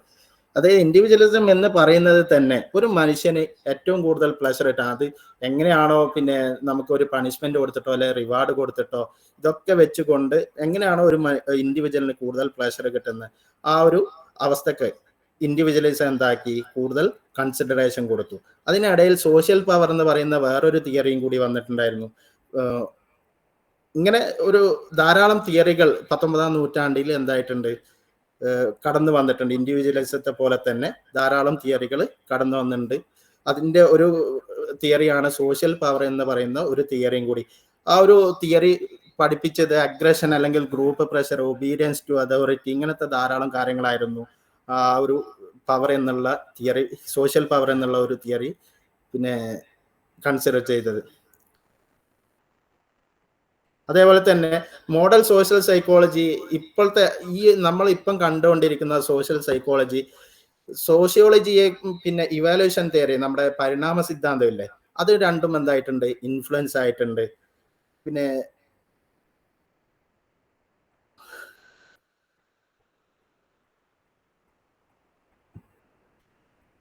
ഇനി അടുത്തത് നമ്മൾ ഫസ്റ്റ് സ്റ്റേജ് പറഞ്ഞു. ഫസ്റ്റ് സ്റ്റേജിൽ കാര്യമായിട്ടൊന്നുമില്ല.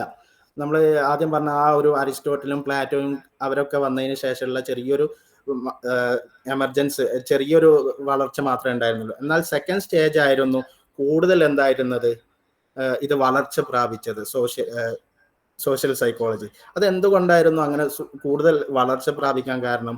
3 കാരണങ്ങളായിരുന്നു പ്രധാനമായിട്ട് സോഷ്യൽ സൈക്കോളജി വളരാനുള്ള കാരണം ഉണ്ടായിരുന്നു. ഒന്ന്, demand for solving social psychological problem in related science. മറ്റുള്ള സയൻസുകൾ, മറ്റുള്ള ശാസ്ത്രങ്ങളിലൊക്കെ പ്രശ്നങ്ങൾ ഉണ്ടായപ്പോൾ, സോഷ്യൽ സൈക്കോളജിക്കൽ കാര്യങ്ങൾ, പ്രോബ്ലംസ് ഒക്കെ ഉണ്ടായപ്പോൾ അതിനെ സോൾവ് ചെയ്യാൻ വേണ്ടിയിട്ട് എന്തായി, ആവശ്യം വന്നു. അപ്പോൾ എന്തായി, ആ ഒരു അവസ്ഥ വന്നപ്പോൾ സോഷ്യൽ സൈക്കോളജി വേറൊരു ബ്രാഞ്ചായിട്ട് മാറുകയുണ്ടായി. അതേപോലെ separation of issue from parents discipline psychology sociology. എപ്പോഴും നമ്മൾ പാരൻസ് ആയിട്ട് പറയുന്ന സൈക്കോളജിയും സോഷ്യോളജിയും ഒരു സെപ്പറേറ്റ് ആയിട്ടുള്ള ഒരു ആവശ്യകതയും കൂടി ഉണ്ടായി. കാരണം ഒരു തിയറി അല്ലെങ്കിൽ ഒരു ശാസ്ത്രശാഖ കൂടുതൽ വളരുന്നത് എപ്പോഴാണ്, അത് ഇൻഡിവിജ്വലായി അല്ലെങ്കിൽ ഒരു സെപ്പറേറ്റ് ആയിട്ട്, ഒരു സെപ്പറേറ്റ് ഡിസിപ്ലിൻ ആയിട്ട് നിൽക്കുമ്പോൾ മാത്രമാണ് അത് വളർച്ച ഉണ്ടാവുള്ളൂ. അങ്ങനെ ഒരു സെപ്പറേഷൻ്റെ ആവശ്യം വന്നപ്പോഴാണ് ഇത് കൂടുതൽ വളർച്ച ഉണ്ടായത്. അതേപോലെ emergence of independent socio psychology knowledge. Socio psychological നോളജിന്റെ വളരെ ഇൻഡിപെൻഡന്റ് ആയിട്ടുള്ള കാര്യങ്ങൾക്ക് ആവശ്യം വന്നപ്പോൾ ഇത് കൂടുതൽ വളർച്ചയുണ്ടായി. 19ാം നൂറ്റാണ്ടിന്റെ മിഡിലാണ് കൂടുതൽ വളർച്ചയുണ്ടായിരുന്നത്. അതിൽ പെട്ട 3 സൈക്കോളജിയുടെ, സോഷ്യൽ സൈക്കോളജിയുടെ 3 വിഭാഗമാണ്, 3 കാര്യങ്ങൾ ആ ഒരു മിഡ് 19 സെഞ്ചുറിയിൽ, 19ാം നൂറ്റാണ്ടിന്റെ മിഡിൽ എന്തായിട്ടുണ്ട്, വളർന്നു വന്നിട്ടുണ്ട്. അതാണ് ഒന്ന് പീപ്പിൾ സൈക്കോളജി, ഒന്ന് മാസ് സൈക്കോളജി, ഒന്ന് instinct theory of social behaviour. ഈ ഒരു 3 സൈക്കോളജി ഉണ്ടായിരിക്കുന്നത് 19ാം നൂറ്റാണ്ടിന്റെ മിഡിലാണ്. അതിനു മുമ്പ് ഉണ്ടായിരിക്കുന്ന ഫിലോസഫിക്കൽ ആയിട്ടുള്ള അല്ലെങ്കിൽ ട്രഡീഷണൽ ആയിട്ടുള്ള കാര്യങ്ങളൊക്കെ എന്തായിരുന്നു, അതൊരു ഊഹാപോഹമായിരുന്നു, അല്ലെങ്കിൽ ഒരു വ്യക്തമില്ലാത്ത ഒരു അവസ്ഥയായിരുന്നു സോഷ്യൽ സൈക്കോളജിയുടെ. എന്നാൽ 19ാം നൂറ്റാണ്ടിന്റെ മിഡിന് ശേഷമായിരുന്നു സോഷ്യൽ സൈക്കോളജി കൂടുതൽ വളർച്ച പ്രാപിച്ചത്. അതിൽപ്പെട്ട 3 സൈക്കോളജികളായിരുന്നു, 3 ഭാഗങ്ങളായിരുന്നു. ഒന്ന് പീപ്പിൾ സൈക്കോളജി, ഒന്ന് മാസ് സൈക്കോളജി, ഒന്ന് ഇൻസ്റ്റിക്ട് തിയറി. ഇനി എന്താണ് പീപ്പിൾ സൈക്കോളജി എന്ന് പറയുന്നത്? പീപ്പിൾ സൈക്കോളജിയും ജർമ്മൻ ഫിലോസഫറായ മോറിറ്റ്സ് ലാസോസും ഹെമൻ സ്റ്റെന്റിലും ഉണ്ടാക്കിയ ഒരു തിയറിയാണ് പീപ്പിൾ സൈക്കോളജി എന്ന് പറയുന്നത്. ഇതിന്റെ ഐഡിയ എന്ന് പറയുന്നത് spirit of the people in arts, religion, language, myths, custom. ഒരു വ്യക്തിയുടെ അല്ലെങ്കിൽ ഒരു വിഭാഗത്തിന്റെ ആർട്ട്, റിലീജിയൻ, ലാംഗ്വേജ് ഒക്കെയാണ് ഹിസ്റ്ററി. അവർ പറഞ്ഞ ആ ഒരു കോർ ഐഡിയ എന്ന് വ്യക്തമായ കാര്യം എന്ന് പറയുന്നത്, സൈക്കോളജി എന്നുള്ളത് അല്ലെങ്കിൽ ഹിസ്റ്ററി എന്ന് പറയുന്നത് അത് നാച്ചുറൽ ആയിട്ടുണ്ടായതല്ല. അത് ഒരു ഉണ്ടാക്കിയിരിക്കുന്ന സ്പിരിറ്റ് ഓഫ് പീപ്പിൾ, ഒരു കൂടുതൽ ആൾക്കാർ അവരെ ആർട്സ് അല്ലെങ്കിൽ റിലീജിയൻ അല്ലെങ്കിൽ ലാംഗ്വേജ് ഇതൊക്കെ കൊണ്ടാണ് ഹിസ്റ്ററി വളർന്നു വന്നത്. അല്ലാണ്ട് ഹിസ്റ്ററി അങ്ങനെ സ്വന്തമായിട്ട് വളർന്നു വന്നതല്ല. ഹിസ്റ്ററി എന്ന് പറയുന്നത് തന്നെ ഇൻഡിവിജ്വൽ അല്ലെങ്കിൽ ഗ്രൂപ്പ് ഓഫ് മനുഷ്യരുടെ ലാംഗ്വേജ് അല്ലെങ്കിൽ അവരുടെ ആർട്ട് അല്ലെങ്കിൽ അവരുടെ മിത്ത്, അവരുടെ കസ്റ്റംസ് ഒക്കെ ഉണ്ടാകുന്ന ആ ഒരു സ്പിരിറ്റിലൂടെ വളർന്നാണ് ഹിസ്റ്ററി ഉണ്ടായിരുന്നത് എന്നുള്ളത്. അതിനിടയിൽ 1859, അതായത് നമ്മൾ പറഞ്ഞു 1900 ശേഷം, അതായത് 20ാം നൂറ്റാണ്ടിന്റെ മിഡിലാണ് സോഷ്യൽ സൈക്കോളജി കൂടുതൽ വളർന്നു എന്ന് പറഞ്ഞു. എന്നാൽ അതിനിടയിൽ 1859 തന്നെ ലാസറസ് ഒരു ജേണൽ ഉണ്ടാക്കിയിട്ടുണ്ടായിരുന്നു, ജേണൽ പ്രിപ്പയർ ചെയ്തിട്ടുണ്ടായിരുന്നു, അദ്ദേഹം പബ്ലിഷ് ചെയ്തിട്ടുണ്ടായിരുന്നു. Introductory thoughts on people psychology എന്ന് പറയുന്ന ഒരു ജേണൽ അദ്ദേഹം ആർട്ടിക്കിൾ എന്തായിരുന്നു പബ്ലിഷ് ചെയ്തിരുന്നു. അതിൽ കൂടുതലും പറഞ്ഞത് എന്ന് സ്ഥാപിച്ചത് എന്തായിരുന്നു, identify psychology essence and laws of people spiritual activity.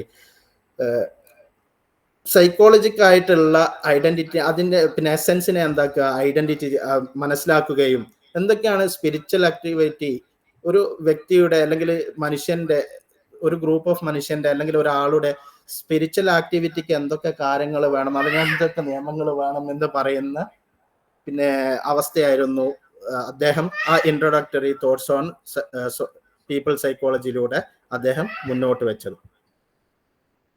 ഇതിനിടയിലാണ് നമ്മുടെ വില്യം വൂണ്ട് വരുന്നത്. നമുക്കറിയാം, നമ്മുടെ സൈക്കോളജി അല്ലെങ്കിൽ എന്ത് ശാസ്ത്രശാഖ, നമ്മുടെ സൈക്കോളജി ഫിലോസഫി പരമായിട്ടുള്ള എന്ത് ശാസ്ത്രശാഖ പറയുമ്പോഴും നമുക്ക് വില്യം വൂണ്ടിനെ മറക്കാനാവില്ല. അദ്ദേഹം വളരെയധികം സംഭാവനകൾ ചെയ്ത ഒരു സൈക്കോളജിസ്റ്റ് ആണ്.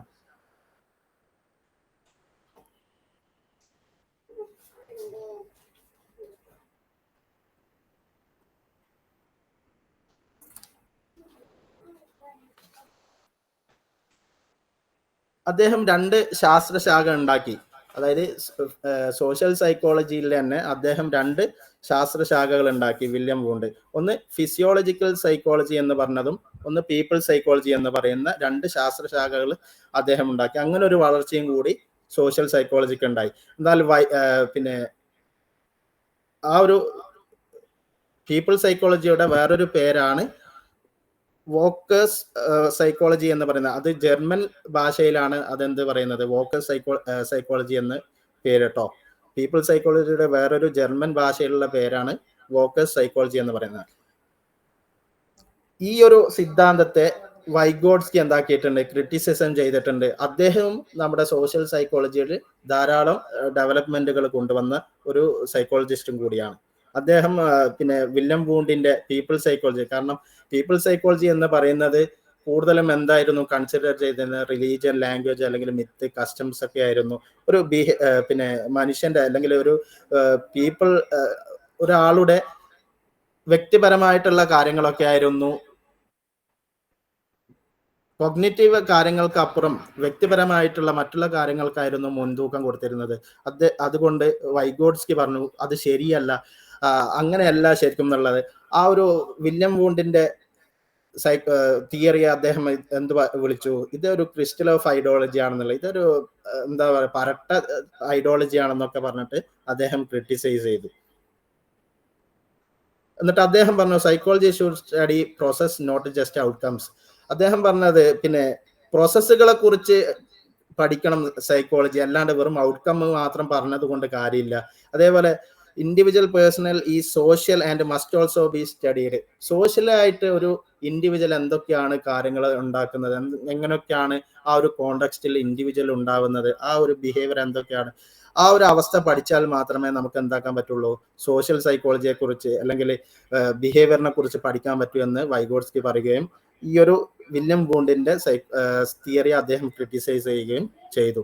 എന്നിട്ട് അദ്ദേഹം കൾച്ചർ ഹിസ്റ്റോറിക്കൽ ഡിറ്റർമിനേഷൻ എന്ന് പറയുന്ന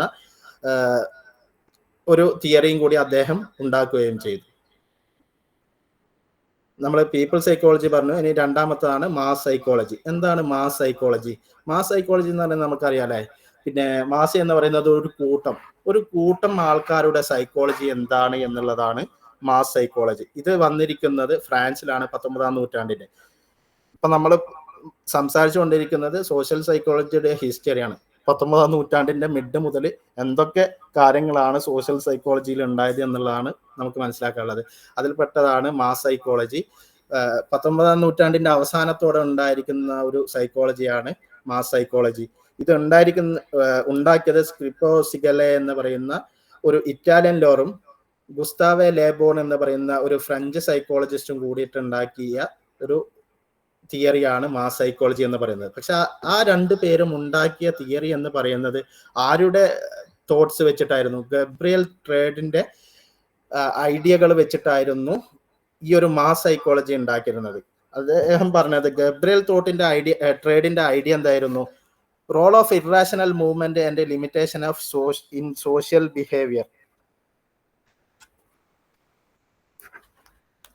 യുക്തിരഹിതമായ അല്ലെങ്കിൽ അനുകരണമായ നമ്മുടെ സോഷ്യൽ ബിഹേവിയറിൽ യുക്തിരഹിതവും അനുകരണവും എത്രത്തോളം റോള് ചെയ്യുന്നുണ്ട്, എത്രത്തോളം അത് സ്വാധീനിക്കുന്നുണ്ട് എന്നുള്ളതായിരുന്നു അദ്ദേഹത്തിന്റെ തോട്ട്. ആ ഒരു തോട്ട് വെച്ചിട്ടായിരുന്നു മാസ് സൈക്കോളജി ഈ ഒരു 2 പേര്, ഇറ്റാലിയൻ ലോയർ ആയിട്ടുള്ള സിപ്പിയോ സിഗാലയും ഗുസ്താവെ ലീബോണും ഫ്രഞ്ച് സൈക്കോളജിസ്റ്റ് ആയിട്ടുള്ള ഗുസ്താവെ ലീബോണും ഉണ്ടാക്കിയിട്ടുള്ളത്. പിന്നെ ലീബോൺ എന്താണ് പറഞ്ഞത്? നമ്മൾ ഒരു കൂട്ടത്തിൽ നിൽക്കുമ്പോൾ, ഉദാഹരണത്തിന് നമ്മളിപ്പം ആൾക്കൂട്ട ആക്രമണം ഉണ്ടാവുന്നുണ്ട് അല്ലെ, ആൾക്കൂട്ട ആക്രമണം ഉണ്ടാവുമ്പോൾ നമ്മളെല്ലാരും കൂടി ഒരാളെ പിടിച്ചടിക്കുന്നു അല്ലെങ്കിൽ കുറച്ച് പേരെ അടിക്കുന്നു. ആ ഒരു സമയത്ത് ഒരു കൂട്ടത്തിന്റെ 3 കാര്യങ്ങൾ ഇല്ലാതാവുന്നുണ്ട്. ഒന്നെന്താണ്? ഡീപേഴ്സണലൈസേഷൻ. അവിടെ ഒരു വ്യക്തിത്വം ഇല്ലാതാവുന്നു. അതായത് ഒരു ആള് സിംഗിളായിട്ട് നിൽക്കുമ്പോൾ ഒരാളെ തല്ലാൻ പോവാത്ത ഒരു അവസ്ഥ ഉണ്ടാകുന്നുണ്ട്. എന്നാൽ ആ ഒരു വ്യക്തി തന്നെ ഒരു ഗ്രൂപ്പ് ഓഫ് ടീമിന്റെ കൂടെ ഉണ്ടാവുമ്പോൾ തല്ലാൻ പോകുന്നു. ആ ഒരു അവസ്ഥയിൽ എന്താണ് അവിടെ നശിക്കുന്നത്? അദ്ദേഹത്തിന് ഡീപേഴ്സണലൈസേഷൻ, ആ ഒരു വ്യക്തിത്വം ഇല്ലാതാവുന്നു. അതേപോലെ തന്നെ ആ ഒരു സമയത്തിന് ഇമോഷൻ എന്താവുന്നു? ഇന്റലക്ച്വൽ, നമ്മൾ ബുദ്ധിപരമായിട്ട് ആലോചിച്ച് ചെയ്യേണ്ട ഒരു അവസ്ഥയിൽ നമ്മൾ ഇമോഷന് മുൻതൂക്കം കൊടുത്തുകൊണ്ട് അവിടെ ആ ഒരു പ്രശ്നങ്ങൾക്ക് പോകുന്നു. അങ്ങനെ ഇമോഷൻ എന്താവുന്നു? ഇന്റലക്ച്വലിനെ മറികടക്കുന്നു. അതേപോലെ ലോസ് ഓഫ് പേഴ്സണൽ റെസ്പോൺസിബിലിറ്റി, നമ്മൾ ഒരു സിംഗിളായി നിൽക്കുന്ന ഒരവസ്ഥയിൽ എന്തൊക്കെ റെസ്പോൺസിബിലിറ്റി ഉണ്ടോ ആ ഒരു റെസ്പോൺസിബിലിറ്റി ഒക്കെ നമ്മൾ ഗ്രൂപ്പായിട്ട് നിൽക്കുമ്പോൾ നമുക്ക് അതും നഷ്ടപ്പെട്ടു പോകുന്നുണ്ട്. ഉദാഹരണത്തിന് നമ്മൾ ഒരു കടത്തിണ്ണയിൽ ഒറ്റയ്ക്ക് ഇരിക്കുന്ന അവസ്ഥയിൽ അതിലേ പോകുന്ന ഒരു വണ്ടി അല്ലെങ്കിൽ ഒരു സ്കൂട്ടർ എങ്ങനെയെങ്കിലും ഒരു അപകടം ഉണ്ടാകുമ്പോൾ നമ്മൾ ഓടിച്ചാടി പോയിട്ട് നമ്മളൊരു റെസ്പോൺസ് ചെയ്യുന്ന ഒരു അവസ്ഥ ഉണ്ടാകും. എന്നാൽ നമ്മളൊരു ഗ്രൂപ്പ് ഓഫ് ആയിട്ട് ഇങ്ങനെ നമ്മൾ കൂട്ടുകാരെ കൂടെ ഒരു കടത്തിണ്ണയിൽ ഇരിക്കുമ്പോൾ ഒരു ആക്സിഡന്റ് ആവുന്നു. ആ ഒരു ആക്സിഡന്റ് ആവുമ്പോൾ നമ്മളെല്ലാവരും വിചാരിക്കുന്നത് അത് അവൻ ചെയ്യട്ടെ അല്ലെങ്കിൽ മറ്റവൻ ചെയ്യട്ടെ, ഇങ്ങനത്തെ അവസ്ഥ വരുന്നുണ്ടല്ലേ. ആ ഒരു അവസ്ഥ വരുമ്പോൾ എന്ത് വരുന്നു? നമുക്ക് ലോസ് ഓഫ് പേഴ്സണൽ റെസ്പോൺസിബിലിറ്റി, അവിടെ നമ്മൾ വ്യക്തിപരമായിട്ട് ഓരോരാളും ചെയ്യേണ്ട അവസ്ഥ, ആ ഒരു റെസ്പോൺസിബിലിറ്റി നമ്മൾ എന്താവുന്നു? ലോസ് ആവുന്ന ഒരു അവസ്ഥ വരുന്നു. ഈ ഒരു കാര്യമാണ് ലിബോണ് പറഞ്ഞിട്ടുള്ളത്. പിന്നെ ഈ ഒരു മാസ് സൈക്കോളജി അതിനുശേഷം, അതായത് നമ്മൾ പറഞ്ഞു പിന്നെ ഹിസ്റ്റോറിക്കലായിട്ടുള്ള കാര്യമാണ് മാസ് സൈക്കോളജി വന്നോന്ന് പറഞ്ഞു. ഹിസ്റ്ററിയിൽ ഉണ്ടായ ഡെവലപ്മെന്റ് ആണ് മാസ് സൈക്കോളജി. പക്ഷെ ഈ മാസ് സൈക്കോളജി പിന്നീട് ഫ്യൂച്ചറിൽ വല്ല ഉപകാരം ഉണ്ടായിട്ടുണ്ടോ, എന്തെങ്കിലും ഇമ്പാക്ട് ഉണ്ടായിട്ടുണ്ടോ എന്നുള്ളതൊക്കെ വളരെ ചുരുക്കമാണ് കേട്ടോ. ഈ ഒരു പിന്നെ മാസ് സൈക്കോളജി ഒന്നും കൂടുതൽ മുന്നോട്ട് പോയിട്ടില്ല.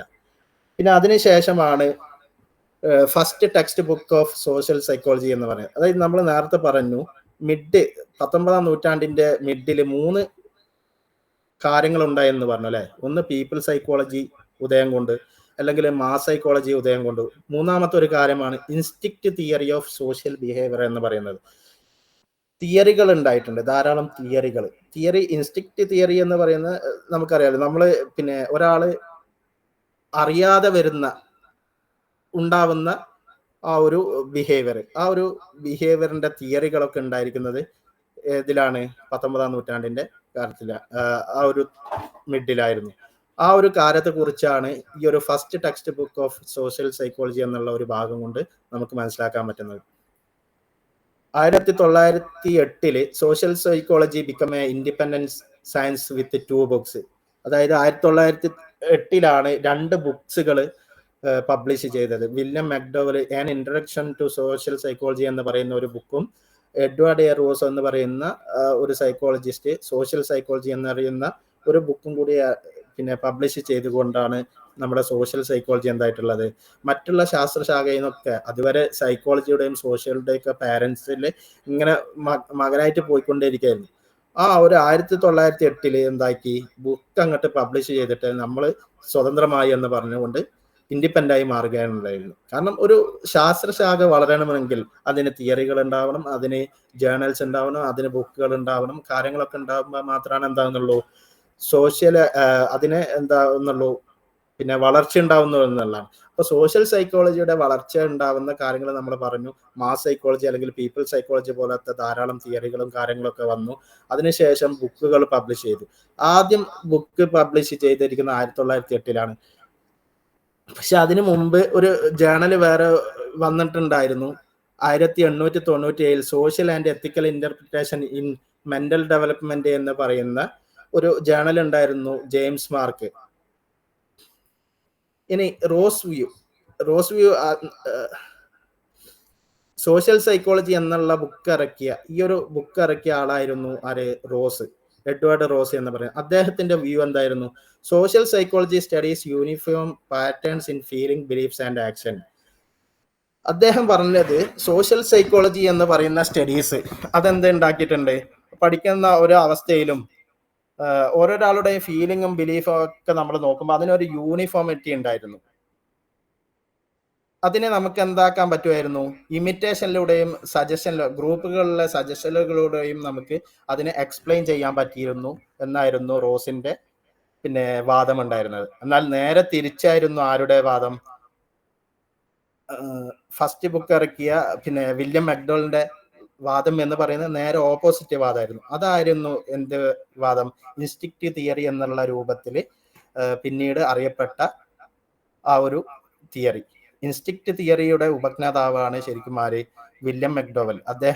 അദ്ദേഹത്തിന്റെ ബുക്കിലൂടെ സമർത്ഥിച്ചിരിക്കുന്നത് പിന്നെ സോഷ്യൽ ബിഹേവിയർ എന്ന് പറയുന്നത് അതൊരു ഇൻസ്റ്റിക്റ്റ് ആണ്. അത് ആരും പറഞ്ഞു കൊടുക്കേണ്ടല്ല, ഒരു ഇൻഡിവിജ്വലിന് എന്താവേണ്ടല്ല, ഒരിക്കലും സോഷ്യൽ ബിഹേവിയർ പറഞ്ഞു കൊടുക്കേണ്ട ആവശ്യമല്ല. അത് സ്വന്തമായിട്ട് ഉണ്ടാവുന്നതാണ്, ഇൻസ്റ്റിക്റ്റ് ആയിട്ട് ഉണ്ടാവുന്നതാണ് എന്നാണ് അദ്ദേഹത്തിന്റെ വാദമുണ്ടായിരുന്നത്.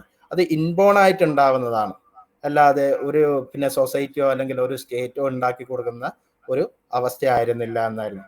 ഈ ഒരു വാദം അദ്ദേഹം സ്ഥാപിക്കുന്നതിലൂടെ അദ്ദേഹം ഇറേഷണൽ മോട്ടീവ്സിലൂടെ അദ്ദേഹം എന്താക്കിയിരുന്നു? സപ്പോർട്ട് ചെയ്തിരുന്നു എന്ന് നമുക്ക് മനസ്സിലാക്കാൻ പറ്റും.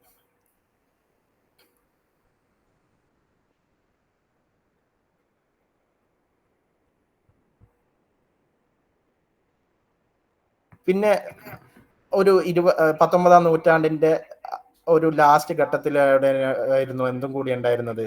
എക്സ്പെരിമെന്റൽ റിസർച്ചുകൾ ഉണ്ടായിരുന്നത്. അതായത് നമ്മുടെ സോഷ്യൽ സൈക്കോളജിയുടെ ഡെവലപ്മെന്റിൽ ഉണ്ടായിരിക്കുന്ന വേറൊരു ഡെവലപ്മെന്റ് കൂടിയായിരുന്നു 19-ാം നൂറ്റാണ്ടിൽ എക്സ്പെരിമെന്റൽ റിസർച്ചുകൾ ഉണ്ടായി. ഒരു പിന്നെ ശാസ്ത്രശാഖ വളരുന്നതിൽ വളരെയധികം പങ്ക് വഹിക്കുന്ന ഒരു കാര്യമാണ് എക്സ്പെരിമെന്റുകൾ അല്ലെങ്കിൽ റിസർച്ചുകൾ ഉണ്ടാവുക എന്നുള്ളത്. അതുണ്ടായിരിക്കുന്നത് പിന്നെ 19-ാം നൂറ്റാണ്ടിന്റെ മിഡിന്റെ ശേഷമായിരുന്നു. 1897 ന്യൂമാൻ ട്രിപ്ലറ്റ് എന്ന് പറയുന്ന ഒരു സൈക്കോളജിസ്റ്റ് എന്താക്കിയിട്ടുണ്ടായിരുന്നു? ഒരു തിയറി ഉണ്ടാക്കി. തിയറി എന്ന് പറയുന്നത് അദ്ദേഹം ഒരു റേസ് വെച്ചു, ഒരു റണ്ണിങ് റേസ് വെച്ചിട്ട് ആദ്യം ഒരു ഇൻഡിവിജ്വൽ ആയിട്ടുള്ള ആൾക്കാരെ എന്താക്കി? ഇൻഡിവിജ്വൽ ആയിട്ട് ഒരു ആളെ പരിശോധിച്ചു. അതിനുശേഷം ഒരു ഗ്രൂപ്പ് ഓഫ് ടീമിനെ റണ്ണിങ് റേസ് വെച്ചിട്ട് അതും പരിശോധിച്ചു. അപ്പൊ അദ്ദേഹം മനസ്സിലാക്കിയത് എന്താ? ഒരാൾ ഇൻഡിവിജ്വൽ ആയിട്ട് ഉണ്ടാവുന്നതിനേക്കാളും കൂടുതൽ ആക്റ്റീവ് ആവുന്നത് ഗ്രൂപ്പായിട്ട് ഉണ്ടാവുന്നതാണ്. അങ്ങനെ പിന്നെ അദ്ദേഹം കണ്ടെത്തുകയും ആ ഒരു സ്റ്റഡി, അദ്ദേഹം ഉണ്ടാക്കിയ ഫസ്റ്റ് സ്റ്റഡി ആയിരുന്നു സോഷ്യൽ ഇൻഫ്ലുവൻസ് എന്നുള്ള രൂപത്തിൽ അദ്ദേഹം പുറത്തിറക്കിയത് 1890 the dynamogenic effect of pacemaking എന്ന് പറയുന്ന ഒരു എക്സ്പെരിമെന്റ് ആയിരുന്നു അദ്ദേഹം ഉണ്ടാക്കിയത്. അതേപോലെ തന്നെ 1900 തുടക്കത്തിൽ വാൾട്ടർ മോഡും നേരത്തെ പറഞ്ഞ നമ്മുടെ ഡെഫിനേഷൻ പറഞ്ഞ ഫ്ലോയിഡ് ആൽപോർട്ടൊക്കെ US അദ്ദേഹമൊക്കെ എന്താക്കിയിട്ടുണ്ടായിരുന്നു? ഇതേപോലെ എക്സ്പെരിമെന്റൽ സ്റ്റഡികൾ ഉണ്ടാക്കിയിട്ടുണ്ടായിരുന്നു. ഫ്ലോയിഡ് ആൽപോർട്ട് എന്തായിരുന്നു? സോഷ്യൽ ഫെസിലേഷൻ എന്ന് പറയുന്ന ഒരു എക്സ്പെരിമെന്റ് ചെയ്തു. അദ്ദേഹം ചെയ്ത എക്സ്പെരിമെന്റ് എന്താ? അദ്ദേഹം എക്സ്പെരിമെന്റ് ചെയ്തതെന്ന് പറഞ്ഞാൽ ഒരു ഇൻഡിവിജ്വലിന്റെ വർക്ക് സ്റ്റേഷനിൽ എത്രത്തോളം ആക്റ്റീവ് ആവുന്നു, ആ ഒരു ഇൻഡിവിജ്വൽ ഗ്രൂപ്പിന്റെ കൂടെ ഉണ്ടാവുമ്പോൾ എത്രത്തോളം ആക്റ്റീവ് ആവുന്നു എന്നുള്ള ആ ഒരു എക്സ്പെരിമെന്റ് നടത്തുകയും അദ്ദേഹം കണ്ടെത്തിയത് സോഷ്യലായിട്ട് ഒരു ഇൻഡിവിജ്വൽ ഒരു ഗ്രൂപ്പിന്റെ കൂടെ ഉണ്ടാവുമ്പോൾ എത്രത്തോളം ആക്റ്റീവ് ആവുന്നു, കൂടുതൽ ആക്റ്റീവ് ആവുന്നു എന്ന് അദ്ദേഹം കണ്ടെത്തുകയും ചെയ്തു. അങ്ങനത്തെ ഒരു സോഷ്യൽ ഫെസിലേഷൻ എന്ന് പറയുന്ന ഒരു തിയറി ഉണ്ടാക്കിയത് ഫ്ലോയിഡ് ആൽപോർട്ട് ആയിരുന്നു. അതിനുശേഷം 1924 അദ്ദേഹം തന്നെ ആൽപോർട്ട് തന്നെ ആ ഒരു സോഷ്യൽ ഫെസിലേഷൻ വെച്ചിട്ട് സോഷ്യൽ സൈക്കോളജിക്കൽ ടെക്സ്റ്റ് ബുക്ക് എന്ന് പറയുന്ന ഒരു ഇത് പബ്ലിഷ് ചെയ്യുകയും ചെയ്തു. അതിനുശേഷം 1930-40 ഇടയിൽ ഈ സോഷ്യൽ സൈക്കോളജി എന്താക്കുകയും ചെയ്തു? ആറ്റിറ്റ്യൂഡും, നോം, അഗ്രഷൻ, ലീഡർഷിപ്പ്, ഇങ്ങനെ കൺഫോമിറ്റി, ഇങ്ങനത്തെ കൺസെപ്റ്റുകൾക്ക് റിസർച്ച് ചെയ്യാൻ എക്സ്പാൻഡ് ചെയ്യുകയും ചെയ്തു. അതിനുശേഷം ഷെരീഫ് 1935 അദ്ദേഹം ഉണ്ടാക്കിയ ഒരു തിയറി ആയിരുന്നു റോൾ ഓഫ് സോഷ്യൽ നോംസി എന്ന് പറയുന്നത്. നമ്മൾ നേരത്തെ പറഞ്ഞതുപോലെ പിന്നെ ഒരു ഗ്രൂപ്പ് ഓഫ് ടീമിന്റെ കൂടെ നമ്മൾ കള്ളത്തരം പറഞ്ഞ് കൺഫോമിറ്റി ഉണ്ടാക്കുന്നില്ല. അദ്ദേഹത്തിന്റെ ഈ ഷെരീഫ് മുസഫറിന്റെ ആ ഒരു തിയറി ആയിരുന്നു ലൈൻ എക്സ്പീരിമെന്റ്സ് ഇൻ കൺഫോമിറ്റി. അദ്ദേഹം എന്ത് ചെയ്തു? അദ്ദേഹത്തിന്റെ ക്ലാസ്സിൽ ഒരു ബോർഡിൽ എന്താക്കി, ഒരു സൈഡിൽ ഒരു വരയും മറ്റേ സൈഡിൽ 3 ലൈനും വരച്ചു. എന്നിട്ട് അദ്ദേഹം ചോദിച്ചു, ഈ സിംഗിൾ ആയിട്ടുള്ള ലൈന് മറ്റേ 3 ലൈനിൽ ഏതാണ് വളരെയധികം സാദൃശ്യമുള്ള എന്നുള്ള ഒരു ക്വസ്റ്റ്യൻ ചോദിക്കാം. ആ ചോദിക്കുന്നതിന് മുമ്പ് അദ്ദേഹം തൻ്റെ കുറച്ച് സ്റ്റുഡൻസിനോട് പറഞ്ഞു, നിങ്ങളോട് ഞാൻ ചോദ്യം ചോദിക്കുമ്പോൾ നിങ്ങൾ എന്താക്കണം, പിന്നെ നിങ്ങൾ ആ റോങ് ആയിട്ടുള്ള ആൻസർ തരണം എന്ന് ആദ്യം പറഞ്ഞിട്ടുണ്ടായിരുന്നു. അതേപോലെ അദ്ദേഹത്തിന്റെ സ്റ്റുഡൻസ് പറയുകയും മറ്റുള്ള സ്റ്റുഡൻസുകൾ ഈ ഒരു കൺഫോമിറ്റി ഉണ്ടാക്കാൻ വേണ്ടിയിട്ട്, ഇല്ലെങ്കിൽ എന്താവും, ആ ഒരു ഗ്രൂപ്പ് ഓഫ് സ്റ്റുഡൻസിന് പുറത്താവും എന്നുള്ള ആ ഒരു പേടി കൊണ്ട് അല്ലെങ്കിൽ ആ ഒരു ബിഹേവിയർ കൊണ്ട് എന്താക്കി ആ ഒരു റോങ് ആൻസറിനെ പറയുകയും ചെയ്തു എന്നുള്ളതാണ് അദ്ദേഹത്തിന്റെ ലൈൻ എക്സ്പീരിയൻസ്. ഇതുണ്ടായിരിക്കുന്നത് 1935-ലാണ്. അതേപോലെ Dollard Miller 1939 frustration lead to aggression. ഇവർ കണ്ടെത്തിയ ഒരു തിയറിയാണ് നമ്മുടെ ഉണ്ടാവുന്ന എല്ലാ അഗ്രഷനും കാരണം എന്തായിരുന്നു, ഫ്രസ്ട്രേഷൻ ആയിരുന്നു എന്ന് പിന്നെ അവരും കണ്ടെത്തി. ഇങ്ങനെ ധാരാളം ഡെവലപ്മെന്റുകൾ ഉണ്ടായിട്ടുണ്ട് 1900 അതായത് 20th ആ ഒരു മിഡ് അവസ്ഥയിൽ ഉണ്ടായിട്ടുണ്ട്. അതിനുശേഷമായിരുന്നു എക്സ്പെരിമെന്റൽ റിസർച്ചുകൾ ഉണ്ടായിരുന്നത്. അത് ഉണ്ടാക്കിയതിന്റെ മെയിൻ ആള് എന്ന് പറയുന്നത് ഫാദർ ഓഫ് സൈക്കോളജി എന്ന് അറിയപ്പെടുന്ന കർട്ട് ലെവിനായിരുന്നു എക്സ്പെരിമെന്റൽ റിസർച്ചിന്റെ പിന്നെ പ്രധാന പങ്ക് വഹിച്ചത്. അദ്ദേഹമാണ് ഗ്രൂപ്പ് ഡൈനാമിക് പിന്നെ റിസർച്ചിന് വേണ്ടിയിട്ട് ഒരു സെന്റർ ഉണ്ടാക്കുകയും അദ്ദേഹം അവിടെ തന്നെ ആ ഒരു ലാബ് ഉണ്ടാക്കിയിട്ട് പറഞ്ഞു, നമുക്ക് മറ്റുള്ള സയൻസുകൾ നമുക്ക് ടെസ്റ്റ് ചെയ്യാൻ പറ്റുന്നത് പോലെ തന്നെ നമുക്ക് ബിഹേവിയർ ഒക്കെ എന്താക്കാൻ പറ്റും, ലാബിൽ ടെസ്റ്റ് ചെയ്യാൻ പറ്റും എന്ന് പറഞ്ഞുകൊണ്ട് അദ്ദേഹം എന്താക്കിയിട്ടുണ്ട്, പിന്നെ ലാബിനെ പ്രൊമോട്ട് ചെയ്യുകയും ചെയ്തിട്ടുണ്ട്. ഇങ്ങനെ ഒരു പിന്നെ ഡെവലപ്മെന്റ് കൂടി ആ ഒരു മിഡ് ഓഫ് 20th സെഞ്ചുറിയിൽ ഉണ്ടായിട്ടുണ്ട്. പക്ഷെ പിന്നീട് അദ്ദേഹത്തിന് മനസ്സിലാക്കാൻ പറ്റി lab research created distanced from real social issues. അദ്ദേഹം ഉണ്ടാക്കിയ ലാബ് റിസർച്ച് എന്ന് പറയുന്ന ആ ഒരു സംഭവം പിന്നീട് പരിശോധിച്ച് നോക്കുമ്പോൾ ആ ഒരു റിയലായിട്ട് സോഷ്യൽ പ്രോബ്ലം നമുക്ക് എത്രത്തോളം നമുക്ക് സോൾവ് ചെയ്യാൻ പറ്റുമോ അതിന് വളരെയധികം വ്യത്യസ്തത കണ്ടെത്തുകയും അങ്ങനെ ഒരു പ്രശ്നങ്ങൾ കണ്ടെത്തുകയും ചെയ്തു. പിന്നെ ഉണ്ടായ ഒരു ഡെവലപ്മെന്റ് എന്ന് പറയുന്നത് പിന്നെ 1950 ശേഷമാണ് ഡെവലപ്മെന്റ് ഉണ്ടായത്. അതായത് ഫസ്റ്റ് നമ്മൾ പറഞ്ഞു ധാരാളം പിന്നെ കോണ്ടസ്റ്റുകൾ പറഞ്ഞു, കൺഫോമിറ്റി അല്ലെങ്കിൽ കോഗ്നിറ്റീവ് ഡിസോണൻസ്, അങ്ങനത്തെ ധാരാളം കാര്യങ്ങൾ പറഞ്ഞു. ഈ ഒരു കാര്യങ്ങളൊക്കെ അതിന്റെ യഥാർത്ഥ തിയറികൾ ഉണ്ടായത് എപ്പോഴാണ്, 1950 ശേഷമാണ്. 1935 മുസഫർ ഷെരീഫ് ഒക്കെ കൺഫോമിറ്റിന്റെ ആ ഒരു തിയറി ഉണ്ടാക്കിയിട്ടുണ്ടെങ്കിലും അതിനെ തിയറി ആയിട്ട് പ്രഖ്യാപിച്ചത് 1950 ശേഷമാണ്. സോളമൻ ആഷാണ്. അതേപോലെ ലിയോൺ ഫെസ്റ്റിഗർ ആയിരുന്നു കോഗ്നിറ്റീവ് ഡിസോണൻസിന്റെ ആട്രിബ്യൂഷൻ തിയറി. നമ്മൾ അടുത്ത ക്ലാസ്സിലൊക്കെ പഠിക്കാൻ പോകുന്ന ഒരു തിയറിയാണ് ആട്രിബ്യൂഷൻ തിയറി. അതൊക്കെ ഉണ്ടായിരിക്കുന്നത് അങ്ങനെയൊക്കെ ഉണ്ടാക്കിയിരിക്കുന്നത് എപ്പോഴാണ്, 1950 ശേഷമാണ്. ചുരുക്കി പറഞ്ഞാൽ 1950 ശേഷമാണ് സോഷ്യൽ സൈക്കോളജി ഏകദേശം ഒരു കോഗ്നിറ്റീവ് സൈക്കോളജിയുടെ അടുത്ത്, കോഗ്നിറ്റീവ് സൈക്കോളജി എത്രത്തോളം ഇൻഫ്ലുവൻസ് ഉണ്ടാക്കിയിട്ടുണ്ടോ അതിനെ പോലെ തന്നെ വളർന്നു വരുന്ന ഒരവസ്ഥ ഉണ്ടായിരിക്കുന്നത് 1950 ശേഷമാണ്. ഒരു സമൂഹത്തിൽ ഉണ്ടാകുന്ന കുറെ കാര്യങ്ങൾ, ആ കോൺസെപ്റ്റ് ആണ് സോഷ്യോളജി പഠിക്കുക. ഇത് രണ്ടും കൂടി കമ്പൈൻ ചെയ്ത് വരുമ്പോൾ സോഷ്യൽ സൈക്കോളജി ആവും. അങ്ങനെ പറഞ്ഞാൽ ഇപ്പൊ ഞാൻ ഒരു വ്യക്തി എന്ന രീതിയിൽ എങ്ങനെയും എന്തൊക്കെയോ പെരുമാറും, അതാണ് പേഴ്സണാലിറ്റി, അതാണ് എന്നെ കുറിച്ച് പഠിക്കുമ്പോൾ. പക്ഷെ ഞാനൊരു സമൂഹത്തിലേക്ക് എത്തിക്കഴിഞ്ഞാൽ ഞാൻ എൻ്റെതായ ഒരു പിയർ ഗ്രൂപ്പ്, എൻ്റെ ഒപ്പം പഠിച്ച ടീം അവിടെ എത്തുമ്പോൾ ഒരു രൂപമായിരിക്കും.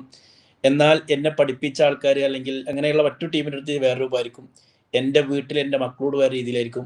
അങ്ങനെ ഓരോ രംഗങ്ങളിൽ നിന്ന് മാറിക്കൊണ്ടിരിക്കും. അപ്പോൾ സൊസൈറ്റിക്ക് അനുസരിച്ച് സന്ദർഭിച്ച് വ്യക്തിയുടെ എങ്ങനെയാണ് ഇത് മാറ്റം വരുന്നത്, എന്തുകൊണ്ട് മാറ്റം വരുന്നു, അങ്ങനെയൊക്കെ തുടങ്ങുന്ന ഒരു ചെറിയ തിയറിറ്റിക്കലായ കുറേ കാര്യം. അങ്ങനെ വരുമ്പോൾ ഒരു വ്യക്തി കൂട്ടത്തിൽ കൂടുമ്പോൾ അത് ക്രൗഡാണോ മോബാണോ, എപ്പോഴാണ് ക്രൗഡാകുന്നത്, എപ്പോഴാണ് മാസ്സാകുന്നത്, എപ്പോഴാണ് മോബാകുന്നത്. മോബാകുമ്പോൾ ഇപ്പോൾ ഉദാഹരണം ഒരു ചെറിയ കലാപം നടക്കുമ്പോൾ അത് മോബാണ്, എന്താണ് കോൺസിക്വൻസ് എന്ന് അറിയില്ല. അതേസമയം നമ്മളൊരു റാലി സമ്മേളനമൊക്കെ കൂടിയിട്ട് ഒരു അവലോകന പ്രസംഗം നടക്കുകയാണെങ്കിൽ അതൊരു ക്രൗഡാണ്. ഒരു കളി അടക്കും, ടെന്നീസ് കളിയോ, നമ്മൾ വേൾഡ് കപ്പ് കാണാൻ വേണ്ടിയിട്ട് ഇവിടെ അപ്പോൾ സ്റ്റേഡിയത്തിൽ വന്നു നിന്നിരുന്നത്, പല രാജ്യക്കാരും വന്നതാണ്. പക്ഷെ അവിടെ ഒരു ചെറിയ അടിയന്തരം നടന്നു കഴിഞ്ഞാൽ പിന്നെ എന്താ സംഭവിക്കുന്നവരല്ല. അപ്പോൾ മനുഷ്യൻ അയാളുടെ തനി നിറം അല്ലെങ്കിൽ പലതും കാണും. എൻ്റെ കൂടെ 4-5 ആൾക്കാർ എൻ്റെ പ്രായക്കാരുണ്ടെങ്കിൽ നമ്മൾ നിന്നടിക്കും, ആരും ഇല്ലെങ്കിലും നമ്മൾ ഓടും. ഒരേ വ്യക്തി തന്നെ ആൾക്കാരുടെ കൂട്ടത്തിൽ കൂടുമ്പോൾ വേറെ രൂപത്തിൽ പെരുമാറും. അക്രമാസക്തമായിട്ട് കിട്ടിയതൊക്കെ പിടിച്ച് കൈകാര്യം ചെയ്യുന്ന ലെവലിലേക്ക് പോകുമ്പോൾ മോബാകും. അതിന്റെ പിന്നിൽ എന്താണ് അതിന്റെ സൈക്കോളജി, ഇങ്ങനെ പോകുന്ന സാധനമാണ്. അതെ അതെ അനീഫ് സാറേ, ഇത് വേണമെങ്കിൽ നമ്മുടെ പെയ്ഡ് ഗ്രൂപ്പിൽ ഒരു ഡിസ്കഷനും കൂടി ആവുമ്പോഴാണ് ചെയ്ത പോലെ കൺഫ്യൂഷൻ വരുന്നത് എന്തായാലും ഈ ഒരു ചാപ്റ്റർ നമുക്ക് കൺഫ്യൂഷൻ ആവാല്ല. ഇത് ഫുള്ള് ഹിസ്റ്ററി ആയതുകൊണ്ട് ഹിസ്റ്ററി പഠിക്കൽ തന്നെ പറ്റുള്ളൂ, കൂടുതൽ ചർച്ച ചെയ്യാനില്ല. അതായത് പിന്നെ 19ാം നൂറ്റാണ്ടും 20ാം നൂറ്റാണ്ടും ഒക്കെ ജസ്റ്റ് പഠിക്കൽ തന്നെ പറ്റുള്ളൂ. പഠിക്കൽ മസ്റ്റാണ്. പക്ഷെ പരീക്ഷയ്ക്ക് ഇത്ര പേടിക്കാനില്ല. നമുക്ക് ഓർമ്മല്ലേ നമ്മൾ പരീക്ഷ ഇതിൽ കാര്യമായിട്ട് തിയറി പറയുന്നില്ല. തിയറി ഒക്കെ വരുന്ന ഭാഗങ്ങളിലാണ് തിയറികൾ ഉള്ളത്.